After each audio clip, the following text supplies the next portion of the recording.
What's up, everyone? We're back again for GameFace, episode 343 on Sifted Games at Sifted.net. It's a Thursday.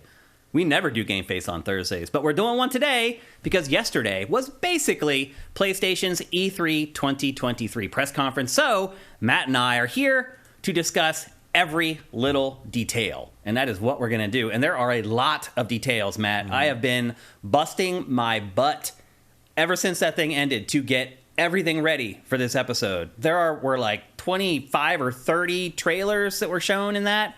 So I have to go and download them all, clean them all up, render them, and then learn everything about all the games so we can come in here and talk to. I have been going after it, people. Let me tell you, I am very glad that I made it here and everything's ready to go and we can just do the show now. Matt, how are you doing? All right. Not a lot can happen in the 2 days that we just saw each other. No, I mean there was a lot in there. Yeah, it was a big. At the very least, you have to admit there was a lot of stuff in the PlayStation showcase. And as I said, we're going to go through pretty much all of it. I did omit some stuff that was in there, some of the indie stuff, a couple of the third-party games that aren't necessarily tied to PlayStation. I cut out some of that stuff, but for the most part, you're going to get to see and learn about pretty much everything that PlayStation showed yesterday in its big showcase. Before we get going, we do have some housekeeping. We'll be back on Tuesday with another show. I'm starting to wonder if one of the games that was supposed to be in that Tuesday show, though, is going to be sent to me now, because I am waiting on review code for The Lord of the Rings Gollum, and if you've been on Sifted today, then you've seen that the reviews for that game have not been great. And so all I'm going to say is, if we come in here on Tuesday and we do not cover that game, you will know why. I mean, it's a bad sign when you'd like to have Redfall's reviews. Yeah. So it's true. It is looking bad for Gollum. I mean, is it shocking anybody? No. That game has always looked terrible. Yeah, and it's been delayed like 5 times and blah, blah, blah. It's not surprising to me. Like, it was a bad idea from the beginning. Do you think they could make a great game around Gollum and Schmeagol? No. Yeah. I mean, it's just too... No. He's a very strange character to try to base an entire game around. I think you're milking it already with the weird stuff with Lord of the Rings. It's like, like where they're trying to make 2 new trilogies of movies because Warner Brothers has no better ideas than the things that were successful 20 years ago. Yeah. And it's like, okay, you're gonna do like a movie about like a trilogy about the war in the North, cool. But like these conclusion to the war in the North is that Frodo and Gollum threw the ring in the volcano. Like, there's no ending to that. Like, there's no ending to the story of Gollum. There's no point. The closest interesting use of Gollum you could get that they've done in a game recently has been in, like, the Shadow of Mordor, Shadow of War thing, where he kind of comes in and out of that story because he wants the ring. Mm-hmm. But, like, if you're going to focus the whole thing on him, it's going to be a stealth game. Like, what is it, 2005? Like, truth is, nobody wants to see him, so maybe that was the right genre for it. Nobody wants to see him, He's but also, so hideous. Nobody wants to play as him. Stealth games don't really work that anymore. Yeah. Like, no one wants to play stealth games at all anymore. Like this kind of stealth game really looks like the usual kind of, as Adam Sessler used to describe it, it's just a normal game but slow. Yeah. And that's not interesting. You want like a stealth quote unquote game has got to be something like Thief, where you've got tools to do something with it, or a game like Hitman, where the point isn't really sneaking around behind someone, is trying to do something surreptitiously. Yeah. Gollum feels like an idea from the PlayStation 2 era. I agree. It looks like a PlayStation 2 game in some respects, for sure. So anyway, we will be back on Tuesday. Don't know if we'll be covering Gollum or not, but we'll see. We'll see if they send that review code along or not. My guess is they probably won't, which sucks, but that's kind of the way it is in the industry sometimes when games really get laid into by critics. We are Sifted. We are supported 100% on Patreon. So if you want to support us, and it would be awesome if you do, head to patreon.com/sifted and give us a pledge. You can pledge $1, $10 a month, $20 a month, whatever you want. But if you want your name in GameFace, which is what you're seeing down below right now, you need to pledge at $30 or more per month. And we celebrate you guys live on the show with our little crawl that runs along the bottom of the screen.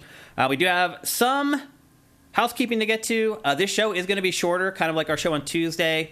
Hoping to target around 2 hours. Look, if we get to 2 hours and I'm feeling okay, we have more content, we'll keep rolling. But on Tuesday, I got to 2 hours and my body was like, bro, shut it down. So, and I was feeling it a little bit like the rest of the day. So I'm just going to keep that in the back of my mind as we go through the show today. I'm going to give you guys everything I can. That's all I can promise you. I don't think I can promise any more than that on any front. Couple things before we get going. We talked about Prince of Persia. Was it on Tuesday? Yeah. And just like magic. There it was. Just like magic. We ask about it, and we find out that it has basically been started all over. The Prince of Persia remake, which was supposed to be done like last year, or maybe even 2021. 3 years ago. Yeah. They're starting it all over again.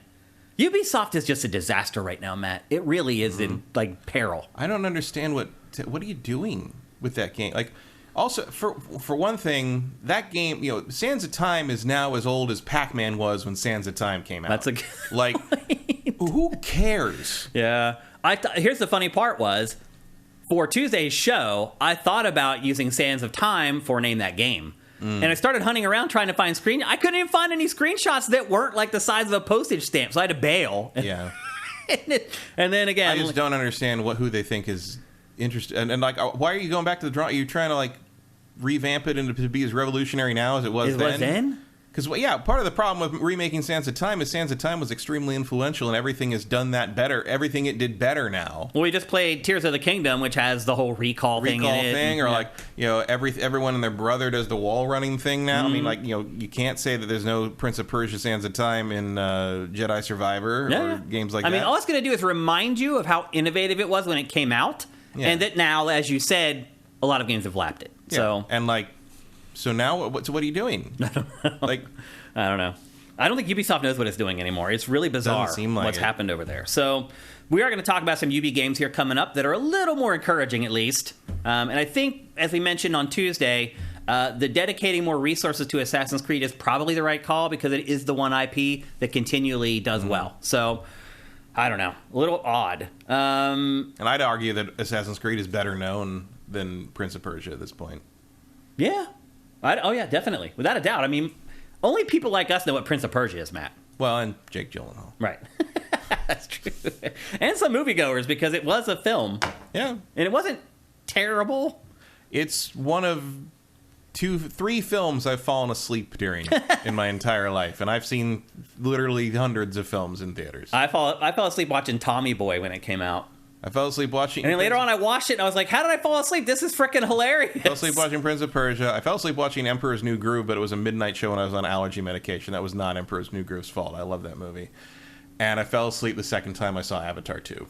Because there's a period in there where nothing fucking I still haven't happens. seen it. I haven't seen it still. But there's a point where I'm like, oh, this... Yeah, I'm just not gonna go. And you know what? It's not easy to fall asleep with 3D glasses on. But I did it. Third Matrix movie. I fell asleep. It was the din of gunfire that put me to sleep. There's a certain point in that movie where it's just gunfire for like 20 minutes straight, and it just literally was like a lullaby. They just put me, I was on a date too. Yeah. I fell asleep on a date. Oh, Anyway. I almost fell asleep during Shin Godzilla. Oh, But that was because like people talk so much in that because that movie's like a it's like the West Wing but for Godzilla. It's just like walk and talk all the time, and like there was something about the constant rhythm of a foreign language that I didn't understand. That just sort of lulled me, and I was reading the subtitles, and I was like, But like, I got pulled out of it because it was a press screening. Can't fall asleep in a press screening, but like. Immortan Joe, thank you for Twitch Prime. We got the hype train started off pretty good here for the early part of the show. Another small item from this week. We got a really good look at the PlayStation Access controller. We've known about it for a while, but this week PlayStation really blew it out. And accessibility has become something that is near and dear to my heart. You guys have probably heard me tell stories about when I lived in Philadelphia and I was running my fan site, and I had a neighbor who I played games with all the time. We played pretty much the entire N64 catalog together. He's a good friend of mine. He's also a fellow DJ. He was in the DJ scene and the rave scene with me. And he had a stroke. He had multiple strokes at like 38. And as I moved out here, he continued to play Call of Duty with me online. We're just really tight and really good friends. Well, in his 30s, he had 6 strokes in like an 18-hour period, and he has a disability now. He can't play games anymore. And he's like, that is one of the worst, he said just the other day to me, is one of the worst results of my strokes is that I can no longer play video games. And so I started thinking, I'm like, oh my gosh, like the times that are changing. Like all they're working on controllers to help you. So I started sending him You trailers. don't want to play Zelda. Yeah, that's not going to happen. Like, he knows that there are certain games he'll never get to play again. Like, he knows that. But he's hoping, like, if he could play The Last of Us or he could play God of War Ragnarok, like, he would be over the moon about that. So I sent him these trailers of both this controller and the Xbox accessibility controller, and he was, like, blown away. He's like, I had just shut myself off from the games industry because I just assumed it was over for me. I'd never be able to play a game. And he watched this, and it gave him hope. So I love that this is happening. That and the crazy part that makes it really awesome to me is that it's really not incentivized by money. The group of people that are going to use this, they're not gigantic. They're not really going to move the needle financially. They're just doing it because it's the right thing to do. And I love to see that from the industry. I love that we're seeing it from both PlayStation and Xbox. Now Nintendo just needs to get itself together. But personally, this makes a big difference for me because a very dear friend of mine really wants to play games and he just can't. But stuff like this might make it possible. So kudos to both PlayStation and Xbox for considering people like my friend Carl, who may ultimately one day be able to play games again because of stuff like this. So I just wanted to bring that up early in the show. Later on today, we're going to get a look at the next Alone in the Dark. So far, all we have of it is this little trailer, but later on today, they're supposed to do a big blowout. I'm guessing we're going to see the first gameplay. Can you think of anything that you would like to see in survival horror, Matt, that we're kind of not seeing right now? Nope. Yeah, it feels like it's kind of perfected at this point. I was saying because I don't care about survival horror. Oh. Like, my only answer to that would maybe be, like, Silent Hill 2, but they're remaking that. So Yeah. I don't find survival horror very compelling. We like the RE4 remake, though. Yeah, but I don't think of RE4 as survival horror. I think of it as an action game. Yeah, it's kind of a third-person shooter, really. And like, you can make a version of it that I'm into, like Silent Hill. I think is decent. I think I thought the Resident Evil 2 remake was really good for what it was. But again, there's a ceiling for horror games for me where I'm just cool. That's about as good as that's going to get for me, and that's the end of it. The thing about Alone in the Dark is that it's never had a great entry. No, the first game was incredibly innovative. But it wasn't very good. Yeah, it wasn't very good. By necessity, it's just what the first games tend to be. Sweet Home ain't that great either. But like, I remember when they rebooted it and did like the big one, the one in Central Park, and what was that, like 2008? Yeah, I was involved in a lot of pre-release. I did a bunch of interviews and cut a bunch of stuff for that, and I was like, oh, that's all right. And it came out, and it was just awful. Like, the driving scenes in that game were some of the worst things I've ever had to play, and like. One, I can't remember which was, but it was one in particular I think I must have tried 30 times, and I couldn't get through it, not because it was difficult, but because the game kept glitching the physics out, and like I kept hitting the wrong rock, and like the car would just launch 4 miles in the air and disappear, and that would count it as a death. Yeah. It was just a disaster. Yeah. And there's no hook on Alone in the Dark. Like, no one knows anything about Alone in the Dark. You watched that trailer, people. Did you recognize anyone or anything in that? No. I mean, it just was like generic horror I recognize the dolls hanging because it's from that island in Mexico. Like, that's a real life thing. A real thing, in a place in Mexico. But it's like, that's not what... That's not Alone in the Dark. You're just borrowing a bunch of creepy things you saw on the internet and calling it Alone in the Dark. Yeah. So, yeah. I don't know. So we'll get a look at that later on today. Later on tonight, if you check out sifted.net, we'll have it curated there so you can check it out. But anyway, just something to keep in mind. Maybe you are. There are some fans of Alone in the Dark. I'm just not one of them, and Matt isn't one either. Another thing that we learned... Also, the original Alone in the Dark was way more Lovecraft-derived. Oh, yeah. It was all pretty much Lovecraft. Like, if you made that a little more Eternal Darkness-y, I would be more interested. I would be interested in Eternal Darkness, too. Yeah. This looks very standard horror game. It does. It doesn't differentiate itself. Yep. Another small story from this week. It was discovered through data mining that Hogwarts Legacy initially had a morality system. It makes a lot more sense. It does. Because we kind of talked about it. Like, why isn't it in there? But then we also said it's hard to implement. Right. Well, and also beyond that, why are there even choices? Like, you can clearly choose to behave like an asshole or a good person, but there's no consequences, and there's no result for it, and there's often no reaction to it. But there's clearly a version of the game where you could be like a really mercenary, like almost every fetch quest in the game, you bring the thing back to the person and they're like, oh, thanks for bringing it back, and you can say like, yeah, here it is, or you're gonna pay me for this, right? Yeah. It's like, and there's no punishment for choosing either one of them. Yeah, you just get it's like one version you get money and the other you don't, and there's no other like, you know what, I'm gonna take the money. No one remembers what you did. No one says like, you keep charging everybody for the favors you do. Like, no one does that, so like, what's the point? Yeah, they ended up not being able to pull all the elements out of the game. That's the crazy part. Do you think it would have made the game better if there were consequences for that stuff? I mean, yeah. I think that would have been. It would have felt more like a complete experience. More, it would have added to the RPG elements of for it. Sure. Yeah, I agree. Like, I don't see any. I mean, obviously, to the sequel. Exactly. You got to cut it. You got to cut it. But I think, like, if they do a sequel, and I'm sure they will, because it sold millions and millions of copies, I guarantee you that's going to be there big time. Yep. Like, there's going to be a morality system in the next game, no question. It sounds like they literally almost had it done and just had to pull the plug at the last minute to get the game out on time. So, I mean, I'm sure that's something that just, I'm sure that's one of the hardest things to polish. Is making that feel good and making it feel like it's not cheating you, or that you're not, like, getting a disproportionate results from it. I mean, I bet a morality system is really hard to do well. Hell yeah, man. That's a lot of work. You have to cover your ass on so many different bases. I wouldn't want to do it, but that's why I don't make videos. Like, at a certain point, like a year out, there must have been a thing where it's like, if we cut this, it cuts our work like that. Yeah, and we can definitely get it out on time. Get it out in time. And it'll be polished, A lot of word was that, like, basically this and one of the other Warner Brothers games basically had a hard out. Like, they were like, this comes out by this time, or hell or high water. Like, no, actually, it wasn't, or nothing. It was just like, no, it comes out anyway. If it's not done, even if it's busted, we're gonna put it out. Yeah, pretty much. Okay. So anyway, that was cut. Look for that in the sequel. I really like Hogwarts Skywalker, the Lego Skywalker thing. Like, basically, there was a from what I had heard, there was a thing. It was like, if it's not out by the end of this quarter, different quarter, like you have until now to put it out, and it's coming out. Like, get it done. That game languished in development hell for like 5 years. Yeah. So I can understand it. Another small story, but maybe a little bit surprising, at least it was to me. Dead Island 2 has sold 2 million copies. Is that surprising to you? A little bit, yeah. Yeah, it's more than I thought.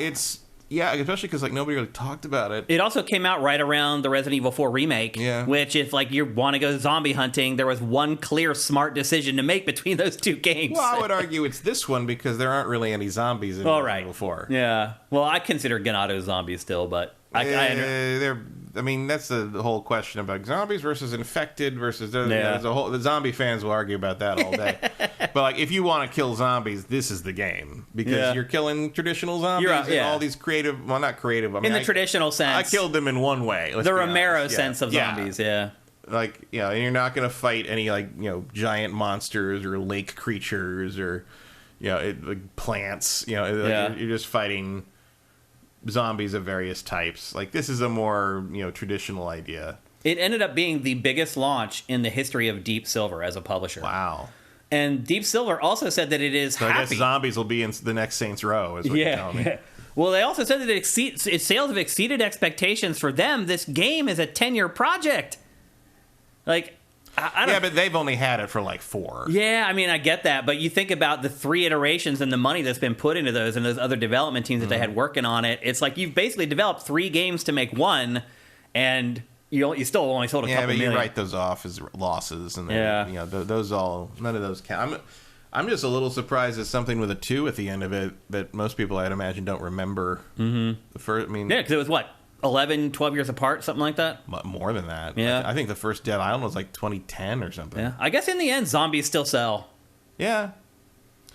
And like the settings, you don't actually get a lot of LA stuff. And like the satire is in place. It's not super complicated, but it's there. Yeah.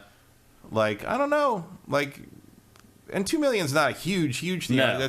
You could just be a hit with the core audience there to some degree, but like, yeah, it's more than I expected. Me too. Yeah, I thought it'd be so many other games of this kind, just sort of, of this like level and caliber, just sort of come and go, and you never hear about them again. Yep, and you hear later on, I sold like 1.2, 1.4 when it was all said and done. Yeah, this after like a long time and some sales and some. Yeah.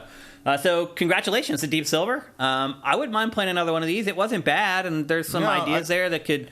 I feel like a follow-up with a real plan could really expand out the idea and make it more interesting and set it in San Francisco.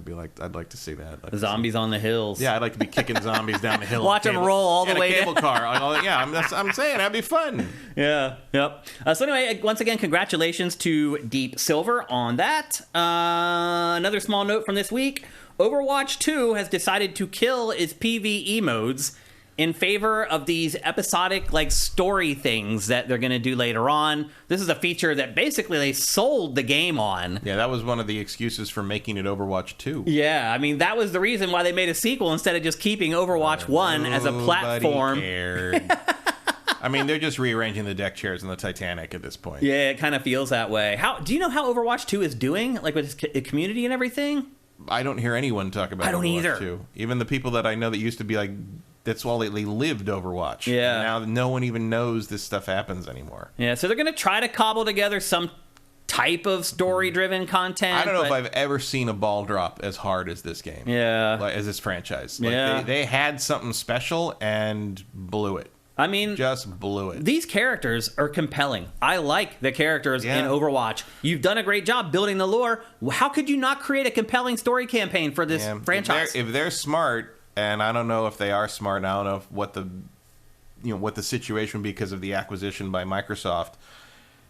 Especially in the wake of the Mario movie, make an Overwatch movie. Yeah, make a CG Overwatch movie. Like the best thing about this game has always been those CG. The cinematics. That's the only thing I've ever cared about in this game, and I would watch that movie without any question. I mean, I don't play Overwatch, but I watch all the CG. All you got to do is adapt the cinematics you've already done into something coherent for like an hour and 40 minutes, and like boom, the storyboard's even kind of there already. Yeah, they've got a compelling idea and a compelling story and some great characters. They could make I think that's the best thing to do with this IP at this point. Emperor Dread says people spend more time watching Overwatch 2 than playing Overwatch 2. Yeah. I agree. I'm one of those people. I spend a lot more time watching it than I have playing it. So, I don't know. Overwatch 2 may not be long for this world, but then you're right. The X factor there is the Microsoft acquisition of Activision Blizzard. Who knows what will happen to Overwatch once that happens, if it does happen. So, something to keep an eye on there. And then, adding to the woes of the Lord of the Rings Gollum, the entire game leaked on YouTube. Somebody who got review code went and played the game, played the whole thing, and uploaded the entire game to YouTube. And nothing of value was lost. No. They're probably hoping that he'll still cover their games in the future after what happened with the reviews for Gollum. Yeah, that's a lot of effort, really, for this game. The crazy part is I had an employee do this before with a much higher profile game than this. I remember that, yeah. I'm not going to say who it was, but I'm not going to call him out by name. But I'll just say it was a Nintendo game, and your boy Shane had to fly up to Washington to kiss the ring at Nintendo to try to keep them from suspending us from covering their products. And I flew all the way up there, did a presentation showing how many literally billions of views game trailers had done for its games, and they told me to kick rocks and go back, and we were suspended for 6 months. And we were suspended. Like, if we tried to walk into a Nintendo booth at any event, they knew to look for us and would throw us out. So this isn't the first time this has happened, and I know a lot of people. Nintendo ninjas. And I know a lot of people don't know about this story because it was we did a very good job of burying it back when it happened. But this stuff happens more than you think. Like, people lose their minds. Like, the person that did this, that was working for me, literally just lost their mind. When I brought them into my office to talk to them about it, they're like, I don't know why I did it. I literally lost my mind and lost all reason. I was so excited to be playing this game early that I was like, that's your excuse? So anyway, this happens more often than you might think. And with bigger games than the Lord of the Rings Gollum. But you're right. In hindsight now, with the reviews and everything, it doesn't matter. If anything, it was probably a good thing.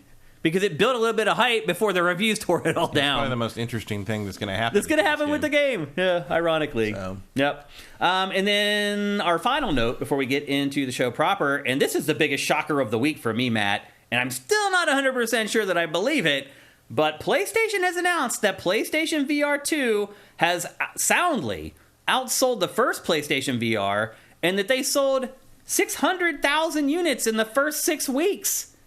Do you believe that, Matt? Sure. That's anecdotal evidence doesn't make me believe that. Yeah, but anecdotal evidence isn't evidence. Yeah, you're right. That's why it's called anecdotal evidence. If they're lying about that, that's like shareholder fraud. That's true. And that's illegal. So that's a good point. I don't think that they're lying about that.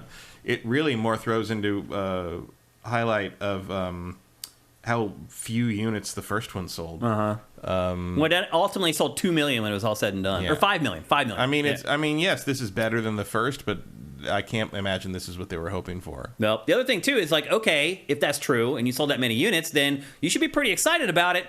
And in the Sony showcase, we should get that vibe, right? And we're going to talk about that a couple of games in a second. Exactly. We're going to talk about that in a second. And I think the evidence there maybe doesn't support these sales. But still, if this is true, congratulations to PlayStation. That's way better than I thought it did. You're the only person I know that got it. And I don't see people talking about it at all on social media, like anywhere. So I was really shocked to hear that PlayStation VR 2 did that well. So I'm the only person I know who got it. Yeah. So maybe it's not a dead platform after all. I don't know. Is 600,000 units enough to convince developers to keep making games for it? Probably not. No. Probably not. Why? If you were only going to sell 600,000 or something, what do you? I mean, you must be making like something on the level of Beat Saber. Yeah. Pain of Demise says, Shane, you're already in enough pain. Don't subject yourself to more by playing Gollum. It's my job. Typically, my job's pretty awesome as far as like what I do day to day. Like, I can typically pick and choose like what I want to play. Sometimes you got to jump on a grenade, so it doesn't kill me. I think it's good sometimes to play bad games because it resets the scale a little bit. It helps you appreciate the better games because you just take for granted that most video games are going to do certain things well and do them the right way. And every once in a while, a game comes along to remind you that that's not always the case. So anyway, that's the housekeeping we have for today's episode. And as I said, we're going to talk about the PlayStation Showcase. But before we do, here's a word from our sponsor, LS Cream. LS Cream is a fine cream liqueur created by fellow gamer and sifter Stevens Charles. It's inspired by an ancestral recipe from Haiti called Cray Mass, and a double gold winner for its original taste at the New York Wine and Spirit International Competition. LS Cream can be enjoyed on the rocks or as a mixer for drinks with its rich blend of fresh cream and neutral grain spirits with notes of coconut, vanilla, cinnamon, and nutmeg. It's great in coffee or to make espresso martinis. To learn more, discover amazing drink recipes, or to track down your own bottle using a handy store locator, head to creamls.com. That's creamls.com. All right, people, go to creamls.com. Website's got everything there. There's a store locator, so you can figure out if you can buy it locally. There are links to Bevmo and other online retailers where you can order it online and get it delivered to your door. There's drink recipes. There's the history of the drink. It's an awesome website. Lots of information there. Head on over and buy yourself a bottle of LS Cream. You will not regret it, I promise you. And with that, it's time to kick off the show. It's time to go through what basically is PlayStation's E3 2023 press conference. An hour and 15 minutes about it was. It went over an hour. And there were, I never did do a full count, but I'm guessing there's probably, 30-some games, roughly? Yeah, maybe, somewhere in there. Yeah. That's pretty big for an E3 press conference. There's a lot to cover, although you have to wonder, I did wonder watching this, because we have the Xbox one coming up as well, what is going to be left for Summer Game Fest for Keighley? Like, I don't know if there's going to be a lot. I don't know. Didn't he say 3 or 4 things or something? Yeah, big things? One of them has got to be Death Stranding 2. Yeah, for obvious reasons. Yeah. And So I was kind of surprised we didn't see that. yeah, well, no, I wasn't. Once Metal Gear came up. Because he doesn't want to be mixed up with Konami. That's funny. That's a conflict of interest now, which is interesting. PlayStation had to make that decision, right? I think so. It had to be like, do we go with Konami? Do we go with Kojima?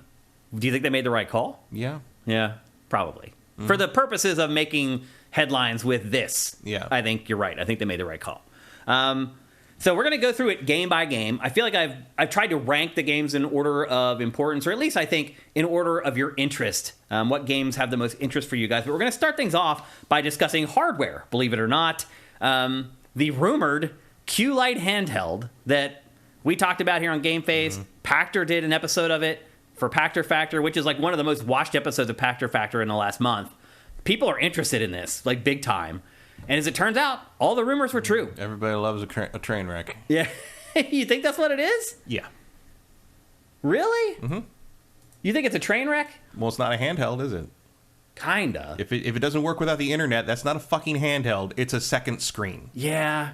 It's like a tablet. I don't even know how to explain what it is. It's a DualSense controller. It's a streaming, cut in half. It's a streaming screen. With an 8-inch screen put in between it. Yeah. It has all the functionality of the DualSense controller, the haptic feedback, all that stuff with the screen. And as Matt pointed out, the catch here is that you can't load games onto it and play the games. It's not a system. It's a screen. Yeah. It's a screen with controllers on the side. It's not a handheld system. And they did use its code name. They called it the Q, which was a part of the leaks. I was like, okay, you haven't come up with a new name for it. There's got to be a different name for this. It's weird to debut it without knowing what the name is, I think. Well, that to me says that A, it's a long way out, and B, if they're doing a PlayStation Pro for this, it's connected to that somehow. By the way, there are rumors swirling this week from a reliable source that there are, in fact, going to be mid-cycle refreshes for both of these consoles. Mm-hmm. We'll see. I'm not sold on it. But the person who leaked it is pretty reliable, so there's a chance there. But this legitimately, Matt, looks like they cut the controller in half. It reminds me of the, there's a lot of, like, things you, like, stick controllers on the sides of your phone. Yeah. And things like that. But also, Grips, it reminds me of the GameCube keyboard controller for PlayStation, Phantasy Star Online. Yep. Yeah, they just had like the GameCube controller cut in half with the keyboard in between it. Who's going to use this? I have no idea. So you already have a lot of PlayStation fans out there with Vitas that you can use the Vita to play remote play on your PS5. Yeah. So you kind of already have it if you have a Vita. So you're counting on there's a big section of your fans that aren't going to buy this already. Right, but from what I understand, it's a local thing. Yeah. So like you have to play. Oh, you can't be on the road at like a hotel and like. Not as I understand it. I thought you could. This is a local network thing. Are you kidding me? I think it's like you can just turn your 4K TV off and play it on that. Oh, forget that. So this is for people who only have one TV, basically? I guess. And if the wife wants to watch something, you're going to use this to play the games? I guess. That's absurd. It is doomed to failure. That's insane. I thought since it was for remote play that you'd be able to take it on the road with you. As far as I understand it, you have to be on the same Wi-Fi network as the PlayStation 5. If that's the case, this is dead in the water. Of course it is. Even with remote play, it's likely dead in the water. Let's be honest. Like even if you could take it like with you somewhere and use an internet connection to stream from your. No, it's not even that. So it's the Wii U gamepad. It is kind of like the Wii U. Yeah. Like, that's the vibe. We saw how that worked. Yeah, we sure did. Yeah, PlayStation's not letting Nintendo learn its lessons for it anymore, apparently.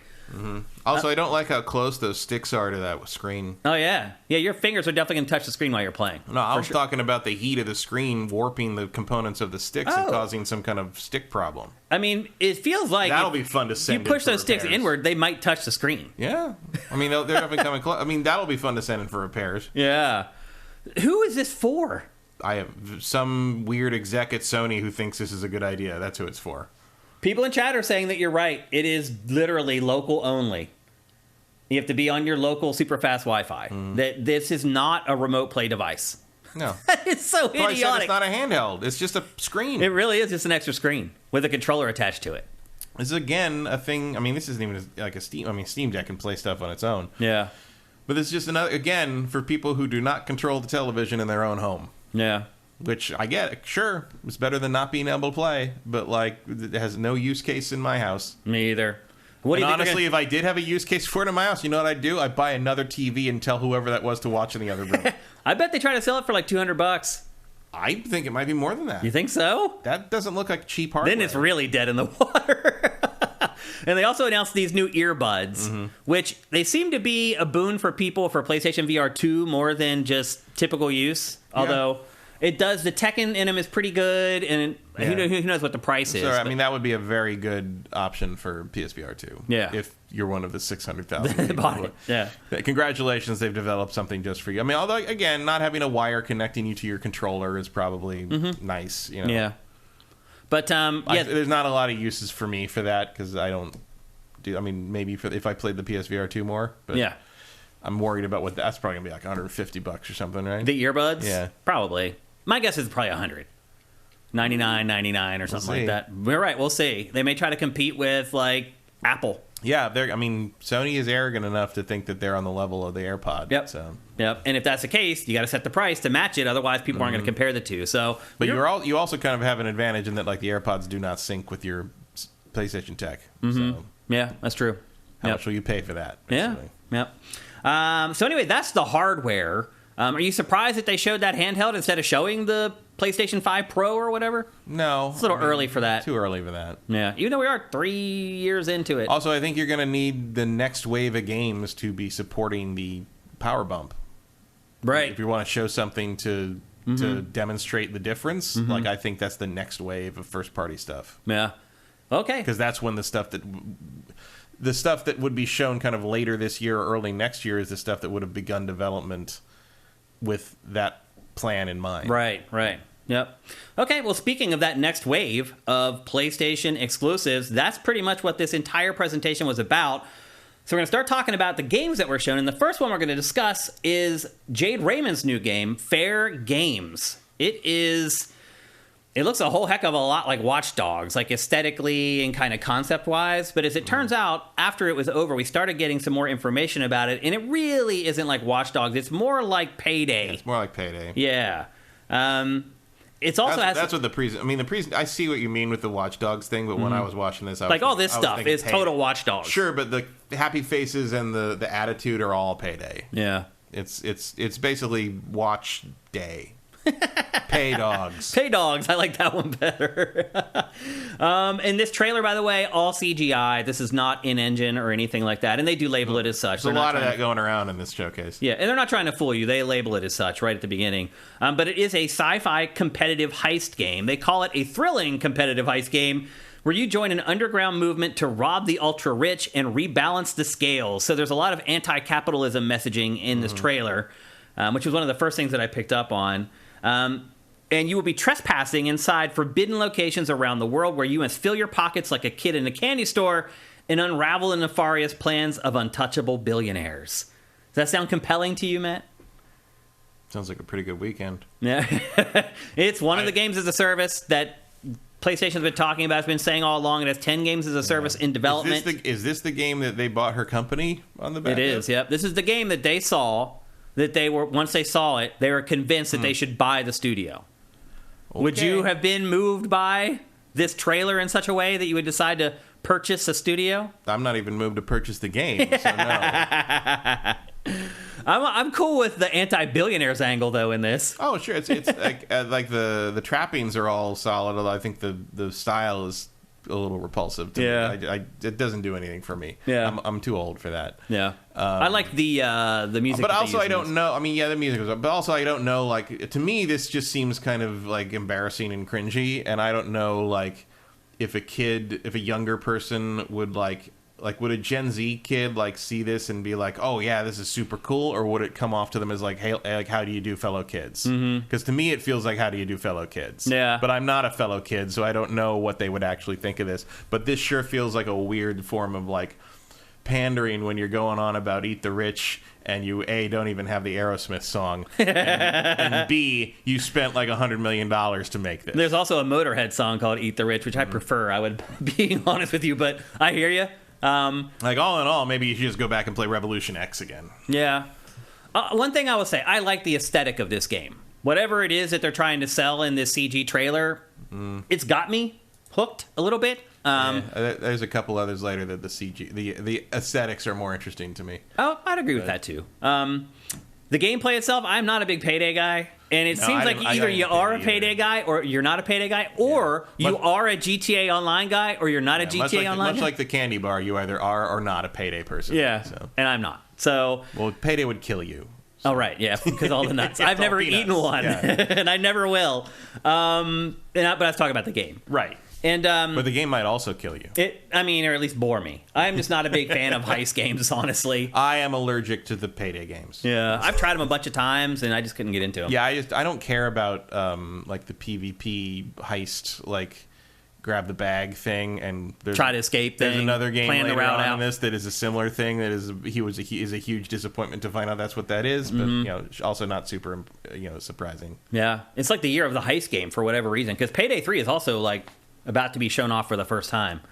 And that's a long time coming as well. So anyway, that is called Fair Games. It is coming to PlayStation 5 and PC. The other thing we should have mentioned off the top, Matt, Xbox got a little dig in on PlayStation this morning when it announced that, of the games that were shown yesterday in that PlayStation showcase, Most of them are also on Xbox. 12 of those are coming to Xbox. And almost all of them are coming to PC. So...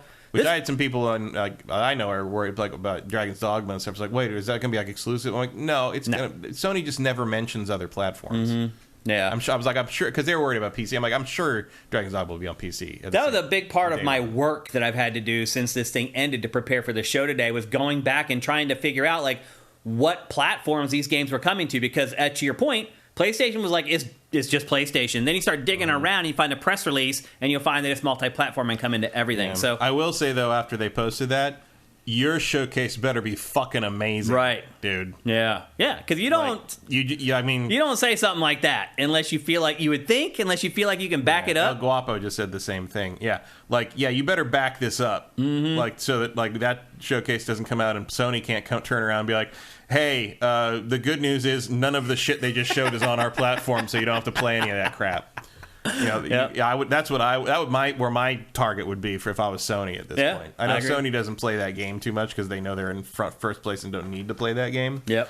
But as long as we're being petty. Yep. So it'll be interesting to see if Xbox delivers on exclusives, real exclusives, during its press conference. It kind of has to now. Yeah. And they'd be really stupid to release that statement if they weren't ready to back it up. But I have seen publishers do really stupid stuff. There's a little bit of like, hey, don't forget us. Yeah. To it. It definitely felt that way. You can see it a different way. There. Oh, yeah. It's not coming from a place of power. Yeah. Yeah. Agreed.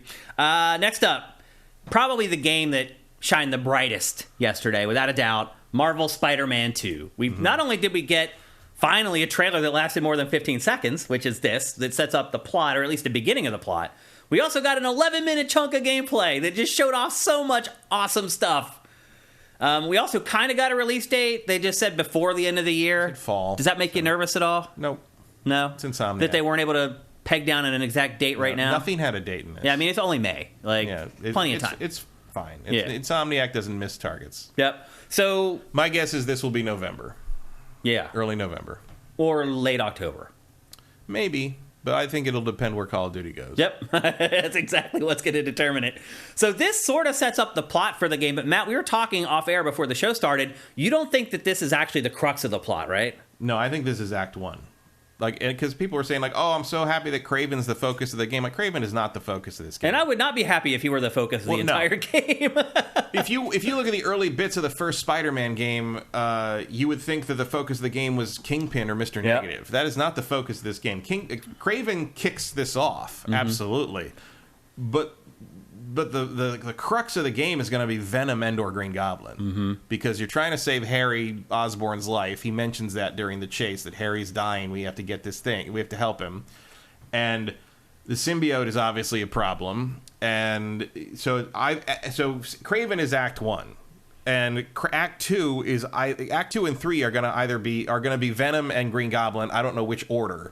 Whether he gets rid of the suit and then Venom becomes a thing, and then Norman Osborn is the big final bad, or if Norman becomes a problem and you use the suit to fight him and almost kill him, or maybe do kill him, and Peter realizes he's got to ditch the suit, and then Venom becomes an issue and in the final act.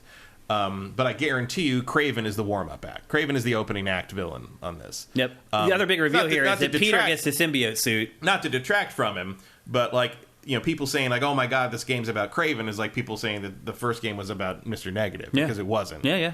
I don't. Kraven just sets everything in motion. Kraven is the inciting incident. He is not the big bad. Yeah, I don't think so either. And then they get to the big chunk of gameplay. And this is where the awesome starts happening. It's where you get to see the suit. The animation of the suit is mind-blowing. Yeah. Whoever did this at Insomniac is a freaking genius. Oh, they're all... I mean, a lot of people did it, but, like, I do know a guy over there who started in animation on the first one and is now, like, pretty senior because he's so good at it. His name's James Ham. You should follow him on Twitter. I know he did... later in this, in the warehouse, Miles zaps a guy, zips over to him, jumps in the air, like, webs the ground, and pulls him and the guy to the ground and slams the guy to the ground. I know James did that animation himself. He's awesome. He also did a bunch of Miles mid-air animation in Miles' own game, and when he's doing like the tricks and stuff, he did a lot of that. Here comes the best shot right here. This is very cool. That is freaking awesome. They work very hard to think of different things to do with everything. They work very hard to. I'm gonna rewind that. They work very hard again. to make sure that Miles and Peter feel like different people. Like there's no recycled animation between the two of them, and like you'll even see in this, like the character work in Insomniac is always ideal because like dude, that's so awesome. Look how hard they're working to make that finishing move. Peter in the first game would never do that to someone. Yeah. Like he's meaner for sure. The suit is influencing him here huge. Later in the my favorite little animation bit is actually near the end of the trailer where he saves somebody from the exploding something or other and seamlessly switching to Miles here, by the way. Yeah. Big deal. Like, you think you're just gonna be able to switch between the two of them at any time you want? No. You think it's gonna be predetermined, like that you now you switch? Well, yeah, it just showed it was predetermined. You had to hit the square button and switch. So why wouldn't it just switch then? Because you had to be ready for it.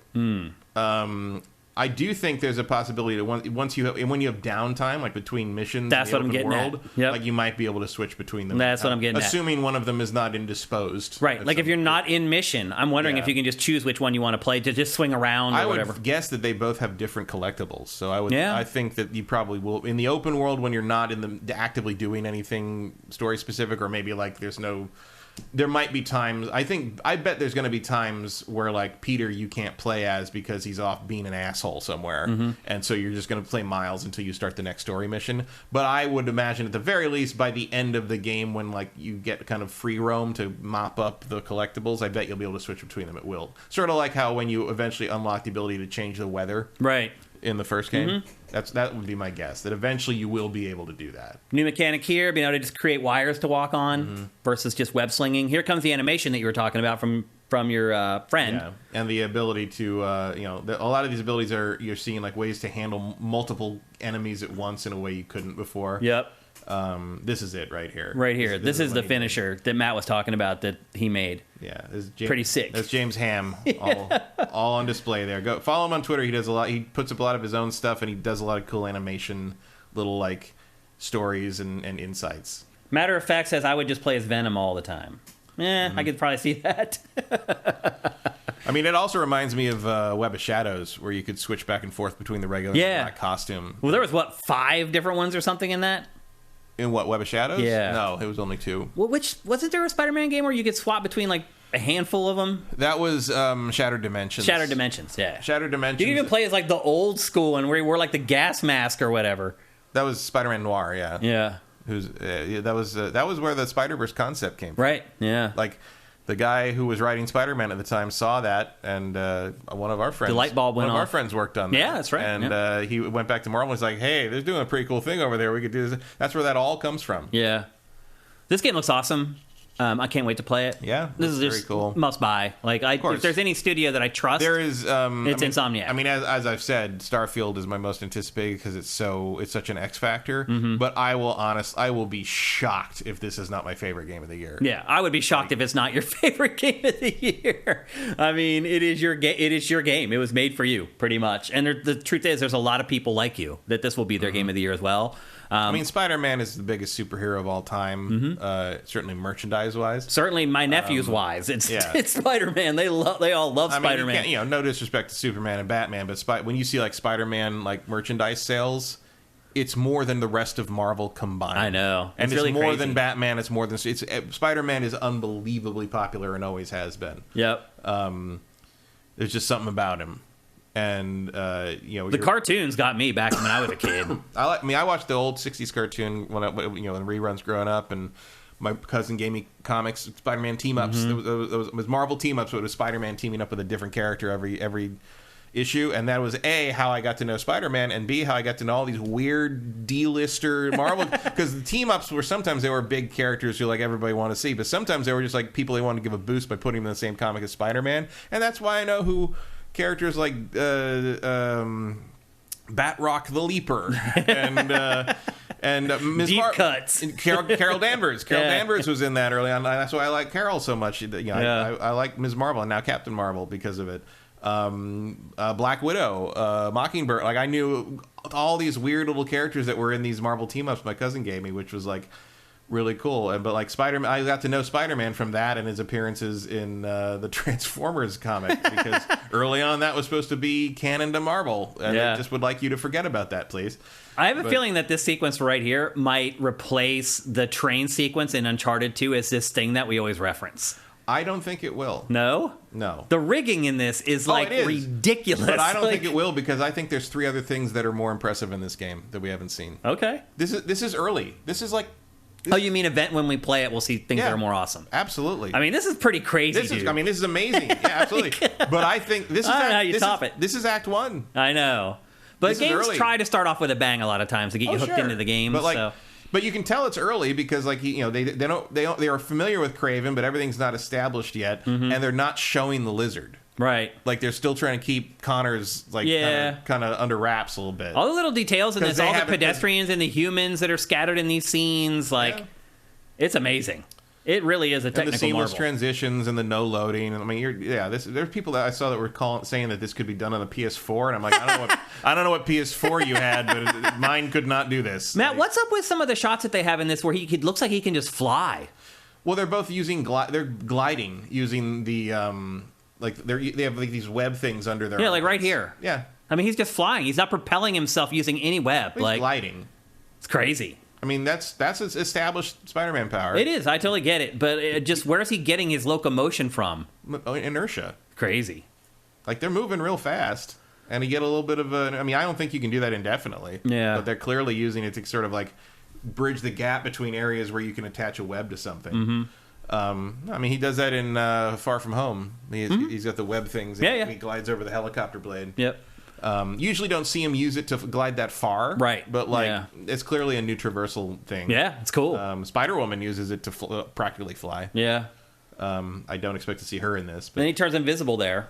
Very curious about the little map that Kraven brings up and has all the different characters. Mm-hmm. There's some non-Spider-Man characters. Yeah. I'm curious if we'll see any of them because you have to protect them. All the non-Spider-Man licensed characters in the first game were all conveniently out of town. When you had to go around taking pictures of everything, a lot of times he would comment. He's like, "I wonder where the Avengers are. I haven't seen them in forever." I'm like, "Yeah, Doctor Strange must be in another dimension. Everybody's gone." And also, I'm curious about the Shocker. Because the Shocker's in the first game, but he's also in Kraven's lineup. Mm-hmm. And there's a famous meme from the old Fox cartoon, the 90s Fox cartoon, where when the Shocker was the villain that he fought in the black suit. Now that cartoon is what introduced the black suit affecting his personality, because before that it didn't do that. In the original comics, the black suit was just a black alien suit, and it just loved being Spider-Man with him so much that at night it would swing around the city with him asleep, and he'd be exhausted. And that's how he figured out something was wrong. What's going on here?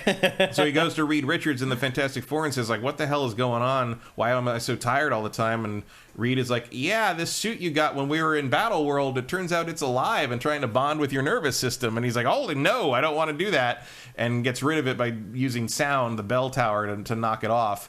And then Eddie Brock finds it, and he's already mad at Spider-Man. And that's the other thing, is I'm sure during the course of all this, at some point you are going to do something that ruins Eddie Brock's career, and that is how Venom is going to come about later. El Guapo is asking any cameos that you want to see. Well, the Shocker thing I was talking about is, like, in the cartoon, he realizes that the suit is doing something to him because he gets really violent with Shocker, and there's a famous ridiculous scene where he's chasing him through, like, this tower, and he's like, "Shocker, I will chase you to the ends of the earth." And I'm like, if you make him say that in this game, I will fall in love with this game all over again. That'll be amazing. Other people were pointing out that the mean Spider-Man sounds a lot like a Naruto character because it's also Yuri Lowenthal using pretty much the same voice. But luckily, I've never seen Naruto that much, so I don't care. This is a great. That was you just saw the animation thing I loved where he rescues a guy and kind of lets him tumble to the ground, and Miles looks and is like, "What?" Because like Peter would never do that. He'd set him down and like pat his head gently and make sure he was okay. But Black Suit Spider-Man is just like, "Nope, you're fine." But it's funny too. He like rolls him. So he perfectly rolls and stands up, and then the dude's like, "What?" Oh yeah, it's great. It's just an attitude thing. Yeah, my hype for this game just went. So yeah, it's straight to very the roof. Impressive. All looks amazing. Easily the best thing shown at the PlayStation Showcase, as it should have been. Bumps it up a number of grade points just by itself. Yep, I am very excited for Marvel Spider-Man 2, and you should be as well. Next up, another big game that was shown that we knew was coming, the remake of Metal Gear Solid 3 that they're actually calling Metal Gear Solid Delta instead of Metal Gear Solid 3, and they're explaining that Delta actually means change. Mm-hmm. But it is a remake of Metal Gear Solid 3. And here's the thing, Matt. This is actually being made by Konami. Yeah. In-house at Konami. Interesting. Who is making games like this in-house at Konami? I don't know. That scares me. I will say that, like, from the screenshots they put up, it is literally a one-to-one remake. Yeah, they're not taking any liberties with it at all. They are just updating the visuals, and from somebody was analyzing the screenshots and said it looks like they might literally just be reskinning the HD remaster. Oh, really? Yeah. There may not be any changes at all to anything beyond plugging it into a new game engine. I might be okay with that. I'm fine with that. I mean, I'm not fine with that because I actually don't like this game. I don't either. Much. I am not a MGS3 fan at all. I thought the whole like CQC system was weird and I would like to see a control revamp because I don't think the controls ever worked very well. The bandaging stuff was weird and janky. Yeah, like you need shortcuts galore. You need to figure out how that control system works, where you have to hold square when you're also sneaking, or it doesn't count as sneaking or something. Yeah, I have never gotten more than a couple hours in this game. I know everybody thinks it's the greatest thing ever. Yeah, I know. And then people are like, "Oh, Kojima's not involved." I'm like, if Kojima's not involved, that can only be good. Like, I'm sorry. The dude is the most overrated game developer in the history of the medium. I'm sorry. Everyone's like, I can't believe this trailer wasn't in real time and it didn't have like weird ARG. I'm like, good. I don't care. I don't want it to be. Just show me that it's being made and back to me later. I don't care. So Konami did put out a press release a couple hours after they showed this trailer. It included a little bit of information. They did say that they are targeting a faithful remake of Metal Gear Solid 3. It's hard to believe it was released in 2004. It's been almost 20 years since the game came out. But they're trying to make it for a new generation of players and loyal fans alike. They're hoping that they'll experience the origin story of the famed Big Boss and witness how his legend was forged in the crucible of Operation Snake Eater. The remake will star the original voice actors from the original game. Yeah, it sounds like they're just using the original recordings. Oh, really? They're not even going to re-record the stuff. I wouldn't want to re-record it with, David Hayter. David Hayter's voice doesn't sound the same anymore. You're right. His voice has changed a lot with time. As we heard later in the showcase. Yeah, that's true, actually. But it will feature the original voice. Yeah, I tend to agree with you. I think it is probably they're just using the same recordings, which from 2004, they're probably still workable. Oh, come on, Delfino. My favorite sport is dissing David Cage, and you know it. What did he say? Matt dissing Kojima, his favorite sports. Yep, there are a lot of Kojima fanboys out there. I can't date Kojima because then Jeff Keighley would never talk to me again. You think Kojima's cheating on him? I would never do that to Jeff. Yeah. But otherwise, yeah, it looks like it's just going to be as faithful with a conversion as possible. Do you think that's what fans want, or do you think they would want to see some stuff fixed? I think they're divided. Yeah, I think I've seen people that are excited to play it again and glad it's not being changed. I've seen people that want it to be changed and updated. I've seen people that don't want it to be changed without Kojima's input. I've seen, you're never going to please everybody or maybe anybody with this thing. So I don't know. Like, it's a bold move. I don't know if it's going to pay off for him, Cotton. Yeah. And then they announced kind of on the tail of that there's a Metal Gear Solid 1 Master Collection coming.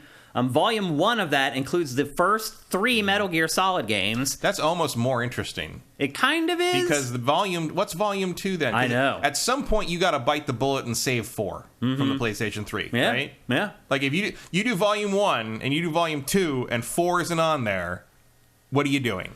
Because, okay, look, we know Volume 2 is going to be all the fucking handheld shit. Yeah. Right? It's going to be Peace Walker and Acid 1 and 2. Yeah. And, a bunch of crap we don't care about.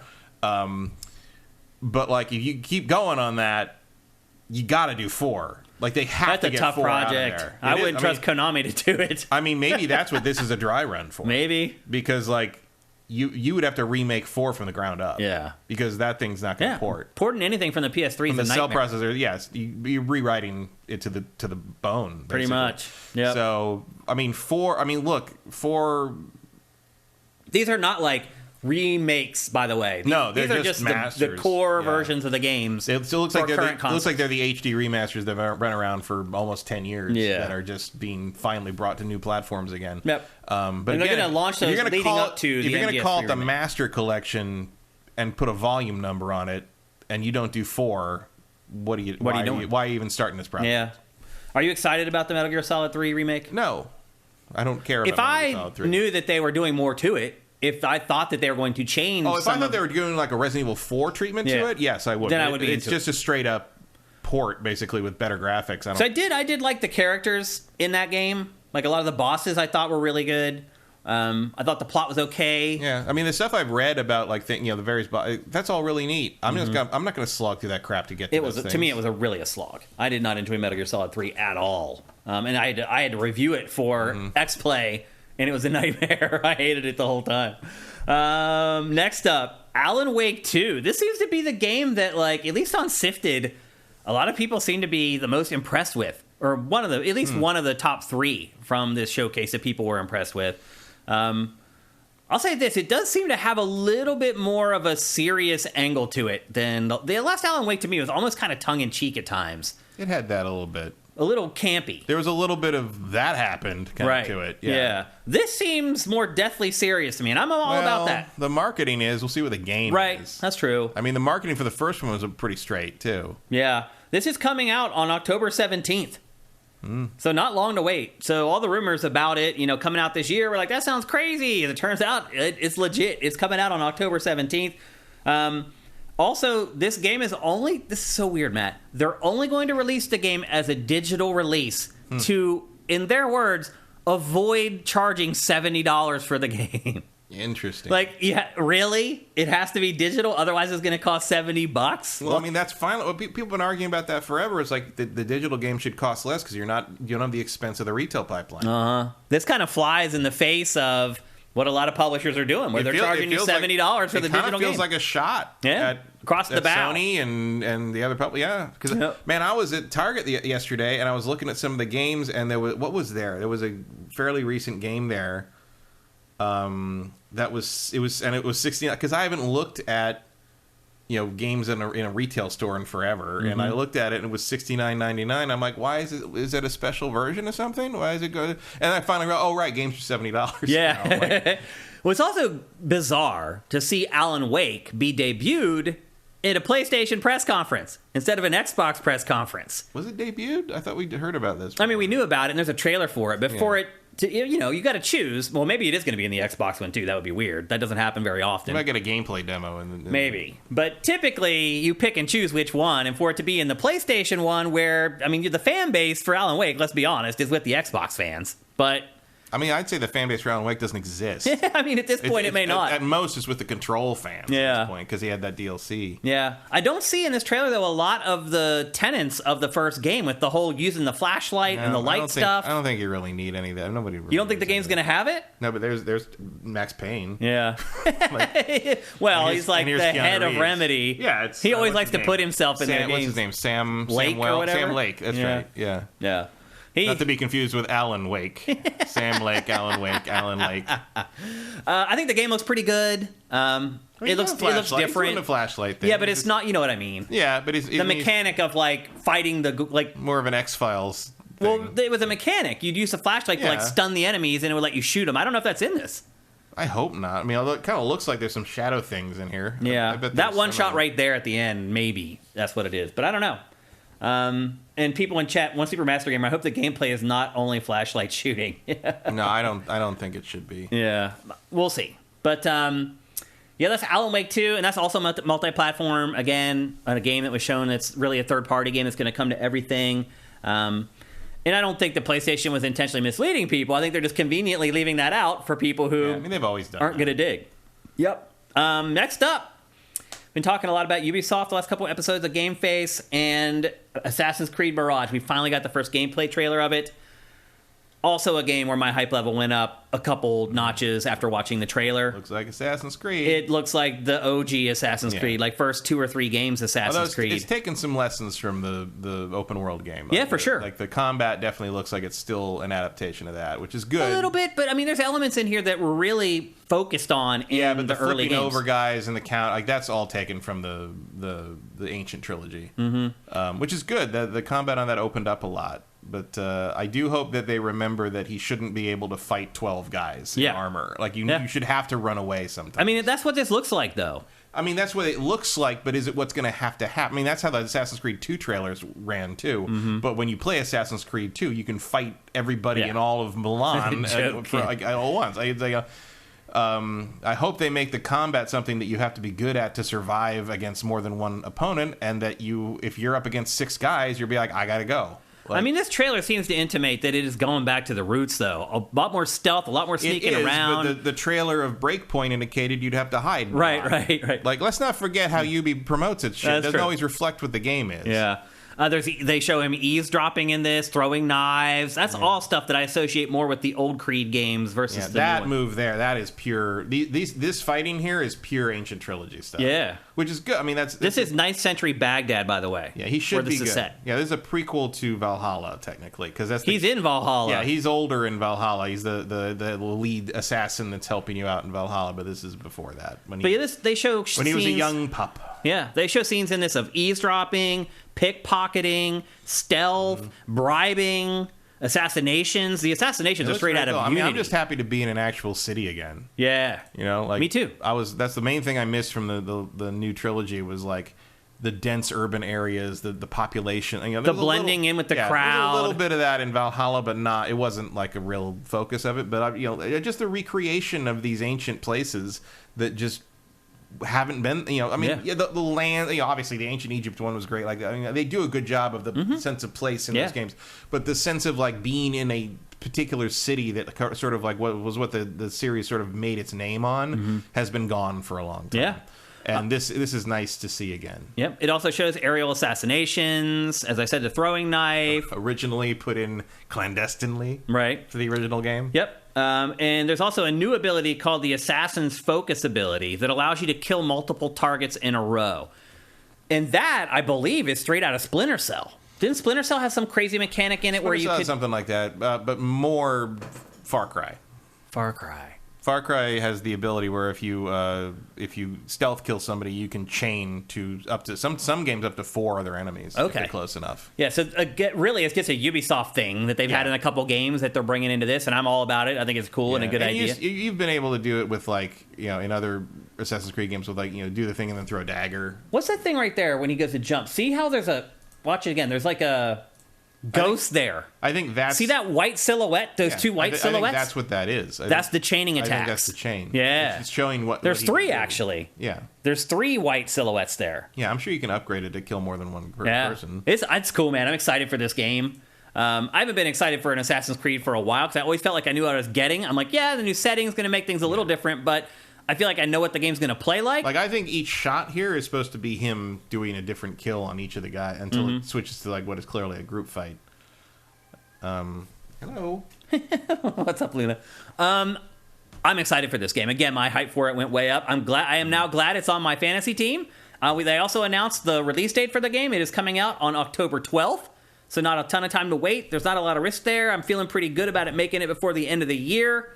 But again, the proof is going to be in the pudding. We'll see if it actually delivers on all this stuff that they're promising in this trailer, because they are promising this stuff in this trailer. So if they don't, GameFace will take their ass to task, because that's what we do.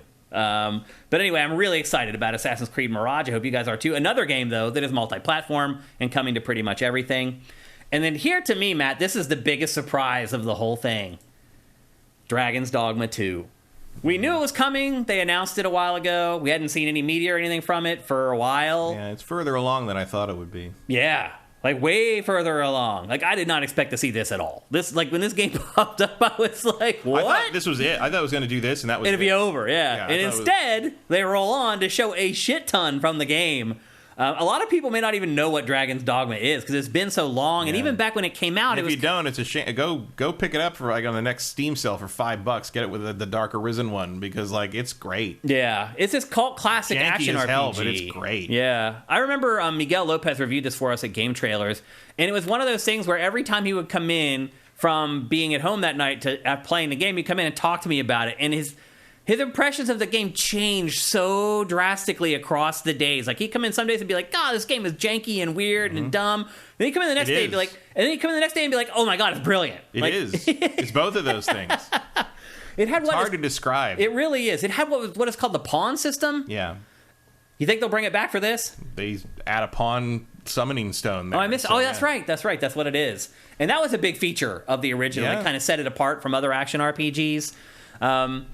And it just had, like, the combat was in. It's like, yes, the combat is janky, but it's also really weirdly satisfying. It has one of the coolest magic systems in game history, just because you can become if you play a sorcerer or a wizard or whatever, you're summoning literal thunderstorm. Like, you are affecting the world. Like, it's you feel very, very powerful. I suspect that the combat will not be janky in this. I think they'll streamline. Yeah, it'll feel. But like, you could climb if you're a rogue or a warrior, you could climb up stuff and stab it in the weak point, and that could determine what break. A little Monster Hunter there too. Whatever you can break off tails and wings and things and get like construction components from that. Tons of quests. It's a huge open world. You can go wherever the hell you want as long as you can survive the fights you run into. Tons of weirds. Like, there's at nighttime it gets pitch black, so you got to light your way all the time. It gets way more dangerous. Like, that's one of your own meteor spells there. You can see that. Like, it's the magic effects are really cool. They really are great. Yep. Tons of weird all side real time quests. Like, you can miss if you think that games hold your hand too much. Dragon's Dogma will let you miss shit all the time. You got to use a guide to make sure you get all the like or Tears of the Kingdom, like all that stuff. It's Medusa. Like, yeah, there's some new stuff in it. Like, that's the Greek stuff there is Griffin. Interesting. Yep. Game's looking pretty sweet. But we don't have any idea when it's coming out. They didn't really announce any of that stuff. My guess would be next year sometime. Yeah. It looks pretty far along though.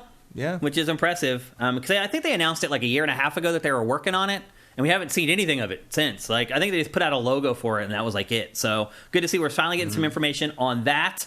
Next up, probably the second biggest surprise for me, and I think probably for most people, at least most people our age, and that is the revival of Bungie's Marathon. The crazy part about this, Matt, is I really kind of completely forgot that Sony had bought Bungie. So when this popped up, I was like, at first I didn't know what it was, but then like right around here, I started figuring it out. Well, where is it? They show one of the old enemies. Well, once I saw the Bungie thing, that was the tip for me. Well, this doesn't look anything like Marathon. No, I mean, this game is nothing like Marathon. It's not Marathon. Other than the name. Other than the name. Where is the 4? There's a 4 who shows up in here. There he is. Yeah. That's a 4 from Marathon. And the logo's in there. But this is a PvP, like, grab the bag game. Like, actually, so they put out an interview. That's a 4. The thing, the little cloak with the logo, that was an enemy in the original Marathon. So there's an ARG in this trailer, and the fans figured it out in like 30 minutes. And so once they did that, Bungie put out a developer doc with the interviews with the developers about the game. And so they released a ton of information, and I have it all here for you guys. This is also an extraction shooter. Yeah. So this is where you go in, you collect all your loot, you try to get to the extraction zone. I'm out. And scene. Yeah. The goal is to leave the battlefield with loot you've acquired rather than eliminate all the other players on the battlefield. It's set in the same universe as the original games, and it draws on their lore themes and their story. There are substantial story components in this game that you see in other extraction more story in this than you see in other extraction shooters. So they're trying to create some kind of a narrative thread that goes through the game. Low bar. Yeah, it is a multiplayer game as a service. No shock there. And it's player versus player, team based, and you have to extract. So you go through the map, you collect a bunch of stuff, and you have to.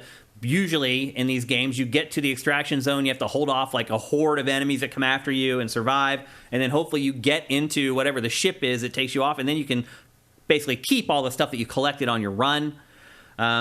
You play as runners in this game, And runners compete to retrieve mysterious artifacts, implants, and weapons from the hostile environments that you play through. It's set on the planet Tau Ceti 4. Yeah. Yep. That was a planet. That's where you were going in the original Marathon. Right. Yep. Players are able to make a wide range of aesthetic and gameplay modifications to their runners. There will be a narrative divided into seasons. Yuck. It's Destiny, basically, in that regard. That will be furthered by the actions of players in persistent gameplay zones.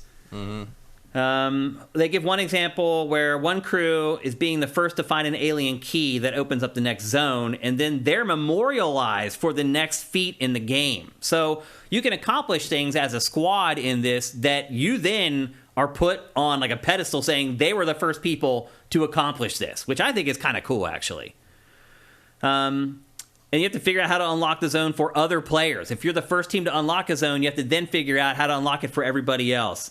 Artifact pieces will combine into bigger and more powerful artifacts, so there's a continuous risk-reward balance in choosing to stay longer and risk one last battle or to try and improve your load and your haul before you get out. And that's just intrinsic to all extraction games. That's the dark side. That's the rub of extraction games. Is like, do you stay longer to try to collect more, or do you get the hell out with what you got already? That's the press your luck aspect that kind of defines them. And to Matt's point earlier, this is nothing like what Marathon was before. No. They basically just tacked like the... If it wasn't for that thing there, the 4, I would never have known this was Marathon. Yeah, they just tacked the name and the aesthetic. I saw Bungie, and then I saw that thing, and I'm like, is this Marathon? Yeah. Because like that's a very iconic enemy type from those games. In the end, they are not enemies; they are brainwashed and being forced to work for Durandal.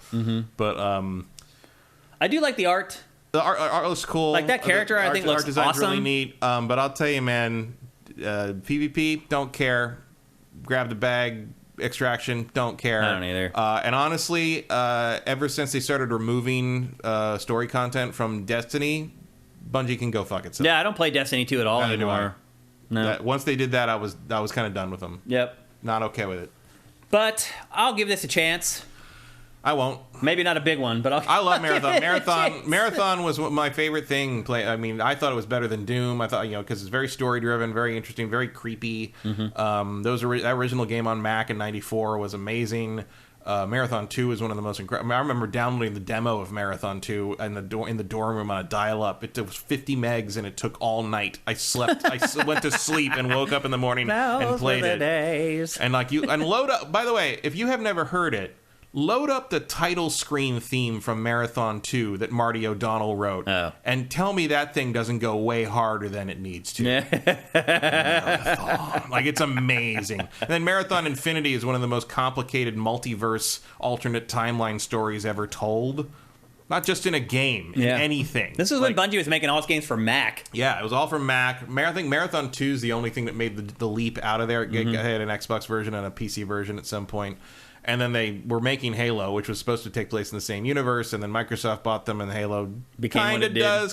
Yeah. The character you play in Marathon is wearing Mjolnir 2 armor, and obviously Master Chief wears 4, or 3 or 4, depending on where you are in the timeline. But the implication is that you are one of, I think, 7 cyborg enhanced security officers who are clearly prototypes of what would become the Spartans. Yep. But I've already gotten deeper into the storyline than this game probably will. Yep, so. That's true. Next up, very hard to play, and it's also if you really want to get into it, Pathways into Darkness was one of their first games, which was similar, but it was only on Mac. You were exploring a temple in like a Mayan ruined temple that ended up being inhabited by an alien, which was one of the original aliens that were the forerunners of the what would become the Covenant. And if you play it, it's all just done in old Mac Mac OS 5 like windows. Like, they're all just windows. It doesn't take over the screen. It's just in little windows. It's like you're basically playing a spreadsheet that happens to have graphics. It's amazing. Like the early 90s were the Wild West. As they were moving into GUIs and Windows and everything. It was crazy. I remember going to the midnight lunch in Windows 95 and coming home and my friend being like, I can't believe I can see everything. It's not like Windows 3. I can just like click on stuff and it's all coherent. And I'm just like, welcome to Mac, like, man. Like, it was Took a few years, but here we are. Are you guys starting to notice a theme yet about this entire showcase? CG trailers of games that will charge you extra. Shootery CG trailers for games as a service. Mm-hmm. That's pretty much what's happening in this. Yeah. And we have another one right now, and it's a game called... with really interesting aesthetics that won't actually matter to what you're playing. Probably not. We have another one, and this is called Concord. This is from Firewalk Studios. I couldn't even figure out what the hell this was. Yeah. This is another studio that they had working, and this trailer gives up nothing pretty much. No. It has zero value. I'll tell you what it looks like. It looks like the old Atari commercials. It does kind of, yeah. This is by Firewalk Studios. It is also another game-as-a-service shooter, although they've really given very limited details on this. The sentence that they provided reads as follows. Every time you log in is the beginning of a new adventure, and every match is an opportunity for a new story. It's these ideals, blah, blah, blah. Look, all I know is that we're apparently warping to a Saturday morning cartoon programming block. It's these ideals that define Concord, its unique universe of vibrant worlds and its rich cast of colorful characters. Uh-huh. But really, it's just another game-as-a-service shooter. This could be anything. Yeah. I mean, it's sci-fi. Sure, but it could still be anything. Sci-fi game-as-a-service shooter. That's the theme of this entire press event, basically. Somebody got to eat that smash burger. Yeah. Like, there's limited food in space. Yeah, this game is not coming until 2024, though, so we probably won't be seeing a lot more about it for a while. But I guess they just wanted to get it into their big press event for 2023. But not too excited about that one, but we don't know that much either, so we'll wait and see. Next up, a game called Helldivers 2. This, if you're a fan of The Boys, or if you're a fan of Starship Troopers... Yeah, Starship Troopers is the template here. There's a little bit of The Boys in here, too. The tongue, like this whole presentation thing. You're right, though. The Boys kind of stole some of that from Starship Troopers. Yeah. Like this is pure Starship Troopers. Yeah. And I mean, the movie, not the book. Right. The book is the opposite of the movie. Also, if you played the first Helldivers, it's the same attitude. Yeah. It doesn't have this kind of production value, but it's that same kind of tongue-in-cheek, you're out, raw, kind of... There's a little bit of Team America World Police on this, too. Yeah. Like, go defend freedom by murdering aliens that never it is it's really like Starship Troopers, because you're going to these planets to mine materials, and you're the people who are defending the mining rigs while this stuff is mined. You're imperialists, and you're doing it through the propaganda. You're seeing it from the point of view of the propaganda. I really like the first Helldivers. It's mindless and too long, but it's fun, and this looks like more of that, but like with higher production values and probably better gameplay. You can see this is a 4-person co-op. Yeah, there's a little bit of Warhammer in it, because you can see like the Space Marines having like capes and sort of the imperialism sort of elements like remind me of Warhammer. But which, by the way, is getting Power Wash Simulator DLC. No, that's right. That's amazing. Yeah.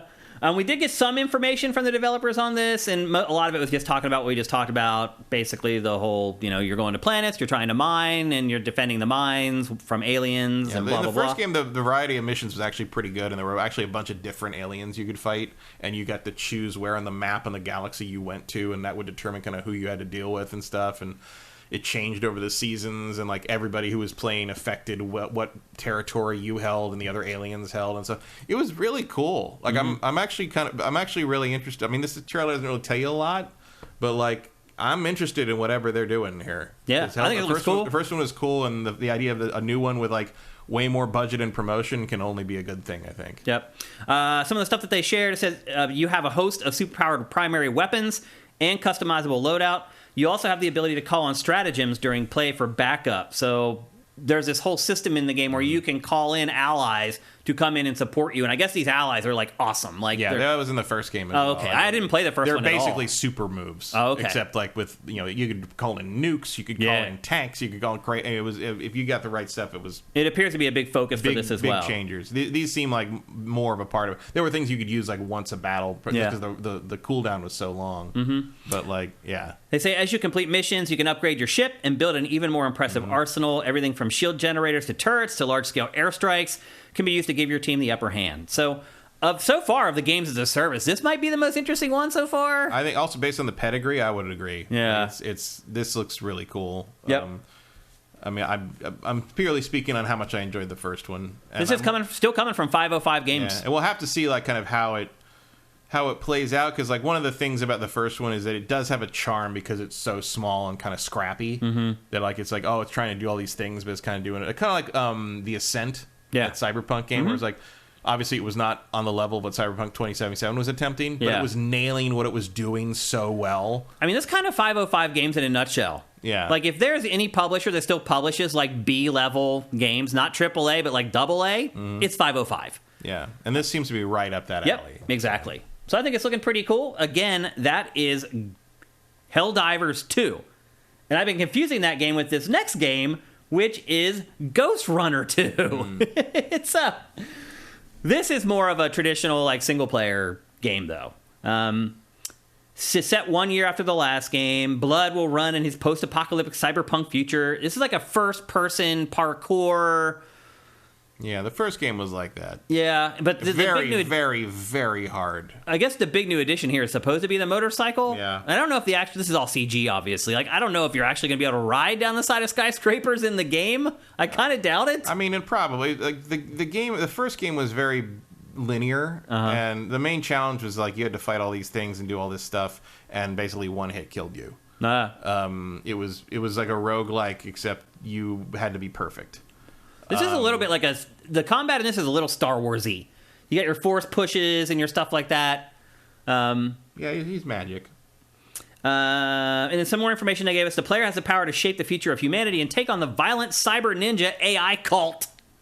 The violent cyber ninja AI cult. Who among us? That has taken shape outside of Dharma Tower, making for a truly epic and unforgettable experience.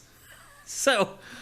Yeah. Well, it's funny because when I didn't realize what it was at first, and I'm just like, this looks like every cyberpunk thing ever, and that's kind of what Ghost Runner's going for. It has sort of more of an 80s aesthetic to it in terms of the cyberpunk design. Yeah.